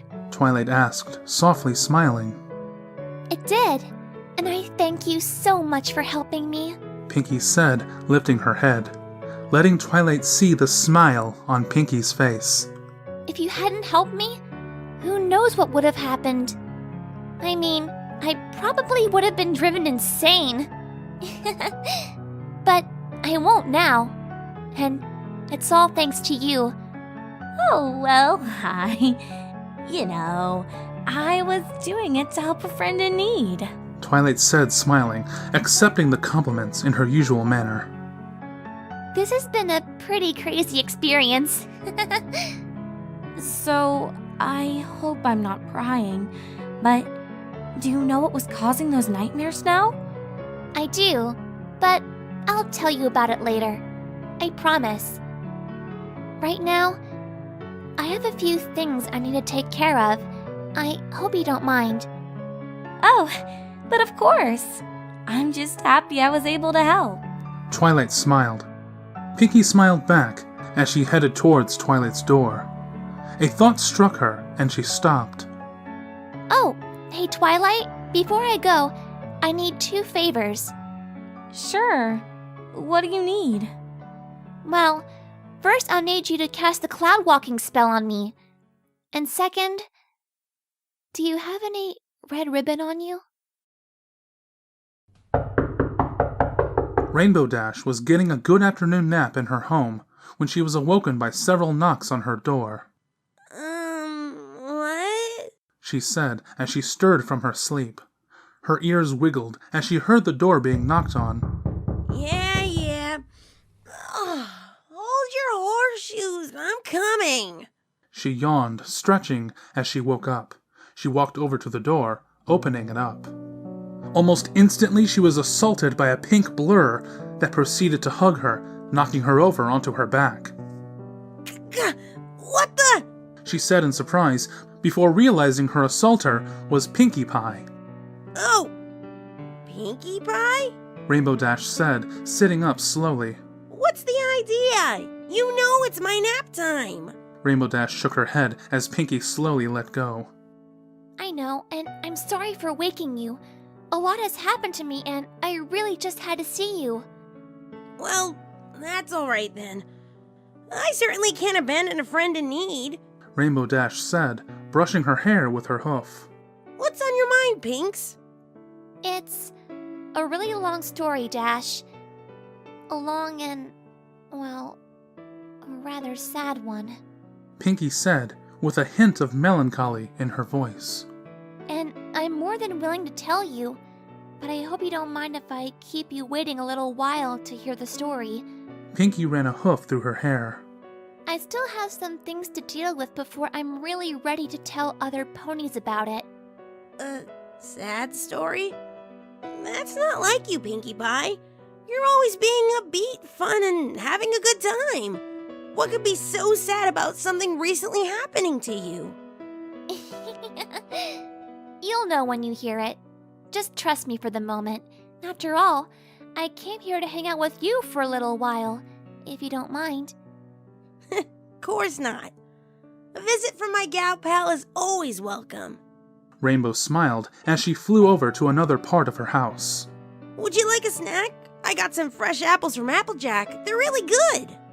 That sounds delightful, Pinky said, walking further into Rainbow's house. Rainbow returned with the apples, the two ponies sharing the snack together. They talked, they laughed, they reminisced about the adventures they'd been on since Twilight had arrived in town. Rainbow thought it a little weird that Pinky was being so sentimental, but figured she must have a good reason. They spent several hours just hanging out in her home. So, Pinky, Rainbow said, after they finished a conversation about possible pranks they could pull in the future. what's with the red ribbon in your hair? Pinky turned her head to look at the red ribbon she had tied into a bow on her mane. She smiled softly before looking at Rainbow Dash. Well, let's just say it's helping me remember what dear friends I really have. I didn't know you need a ribbon for that. After all, we're right here. Rainbow Dash smiled, putting a hoof to her chest. I know. But I did need the reminder. She gently nuzzled her hair with a ribbon attached to it. She then smiled softly before looking up at Rainbow Dash. Dash, I'm going away for a while. Huh? Going away? But why? I've got something I need to take care of. Pinky said, looking away from Rainbow Dash. I'm going to go see my sister Octavia. Well, we could go with you, you know? You don't have to go alone. I know, but this is really something I have to do myself. She chuckled as she gently batted her straight hair with her hoof. Especially if I want this to be poofy again. So, you're sure that this is something you need? It is. Dash looked conflicted. She certainly didn't want Pinky to go away, but she also had to support her friend. Hey, you gotta do what you gotta do, right? Rainbow said, putting on a strong face and gently hitting Pinky's shoulder. Besides, you'll be coming back, right? Oh, of course I will. I could never abandon you and the other girls here in Ponyville. You're my best friends ever. I can't think of what life would be like without you all. Then go ahead. We'll see you off, of course. Though things might be mighty quiet without you around. I know. I bring so many smiles here, which is why I could never stay away for long.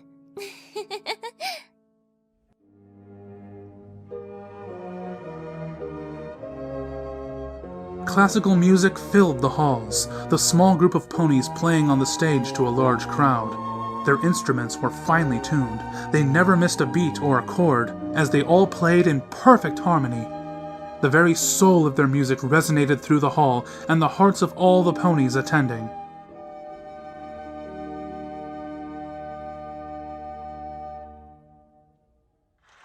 The final notes were played, and the auditorium was filled with applause as they took their bows. The curtains came to a close on the stage, and the band members began to pack up their instruments. That was probably our best performance yet, Beauty Breast said as she put her sousaphone away in its case. I don't know. I still feel like we could do better, Frederick said as his piano was pushed off to the side. I still say we should add in some of Beethoven's earlier work. His later work is magnificent, but it doesn't compare to the wonderment his earlier work provided, Harpo said, as his harp was also carted off. We sounded fantastic, everyone. Don't worry about it too much. Octavia chuckled at her fellow bandmates. It was a great performance, so we've got a well-deserved night of rest. Octavia smiled as she placed her contrabass into its case. She pulled the strap over her shoulders, placing the instrument on her back. She always refused help with putting her beloved instrument away. Hey, you're not supposed to be back here. The band heard a security guard say loudly. They turned their heads to see who he was yelling at. I know, but my sister is in the band, and I really need to talk to her. Pinky begged to the security guard. We didn't hear anything about any of the band members getting a family visit today, the security guard said, grabbing Pinky by the leg. Hey, I'm not lying! Pinky said, trying to get the security guard to let go. It's okay, sir, Octavia said, walking up to the guard. She's my sister, though she did come by rather unannounced. Octavia said, looking at Pinky curiously, before noticing that her hair was straight, something she hadn't seen in a long time now. Well, alright. If the band says you're okay, then you are. Just don't come in unannounced next time. The security guard huffed before walking off. Hey, do you need some time to yourself? Beauty asked as she walked up to Octavia. Yes, sorry, guys. Go ahead and do your own things. I'll see you back at the hotel later. Octavia smiled. Beauty Brass understood and walked off with the rest of the band. Sorry, sis. I probably should have given you more warning.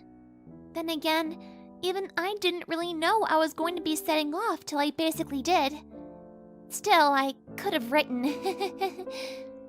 Yes, would have been nice. At least you didn't interrupt my performance this time.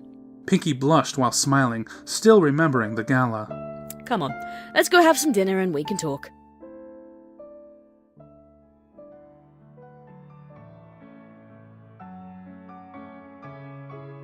Pinky dined on a fresh daisy salad, while Octavia enjoyed a French daffodil soup.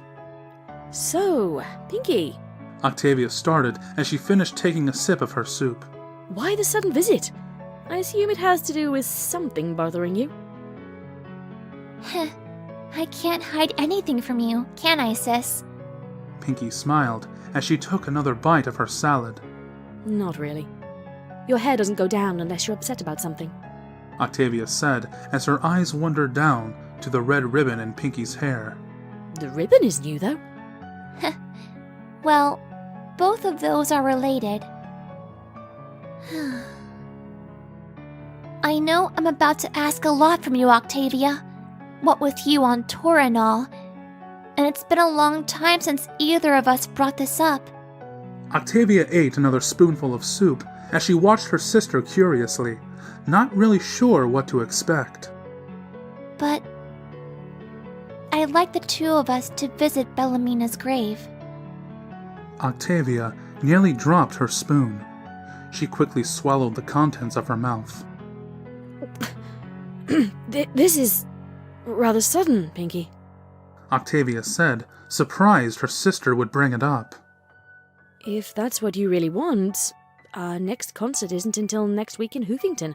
So, if we left now, we could make it back to the farm with enough time for me to get back. Oh, thank you, sis!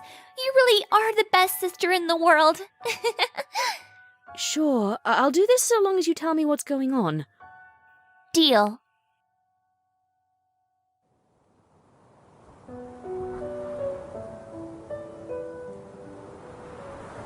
The wind blew sand across the rocky field, as Pinky and Octavia stood before their younger sister's grave. It was a hand-carved rock marker, carefully crafted to look like the younger sister sitting with a smile. She sat on top of a slab that read, "Here lies Bellamina Marie Pye, a beloved daughter, a wonderful sister, and an angel in filly form." That's really quite a story, Pinky. Octavia said, looking at Pinky, then back to her sister's grave. but it's good to hear that you've forgiven yourself for what happened. Yeah, I'm glad I did too, but I couldn't say it was official till I at least came here again. Pinky said, as she gently placed the roses she had picked up on her sister's grave. I'd forgotten about her because I didn't want to remember. And that's a terrible thing for an older sister to do. So from now on, I promise to visit her once a year. Pinky smiled happily. You know what? If you're going to do that, then I'll join you. Octavia smiled. I've been too focused on my work lately. I haven't given our sister the proper time of day either. Thank you, Pinky said, nuzzling against Octavia. You're my sister. I'll always be here for you when you need me. Octavia nuzzled her sister back, smiling happily. They shared their happy embrace. Octavia, Pinkamena, dinner's ready. Their mother called from the farmhouse. Coming! Come on, let's go and get some dinner, sis. I'll be right there. Pinky smiled to her sister. Octavia nodded and headed towards the farm. Hey, Bellamina? Pinky said softly, getting closer to her sister. You were a wonderful sister. Thank you so much for brightening our lives. For everything. I love you. She kissed the forehead of her sister's statue. She then turned around and began to walk back to the farm. Her hair poofed out and curled, returning to her usual bubbly self.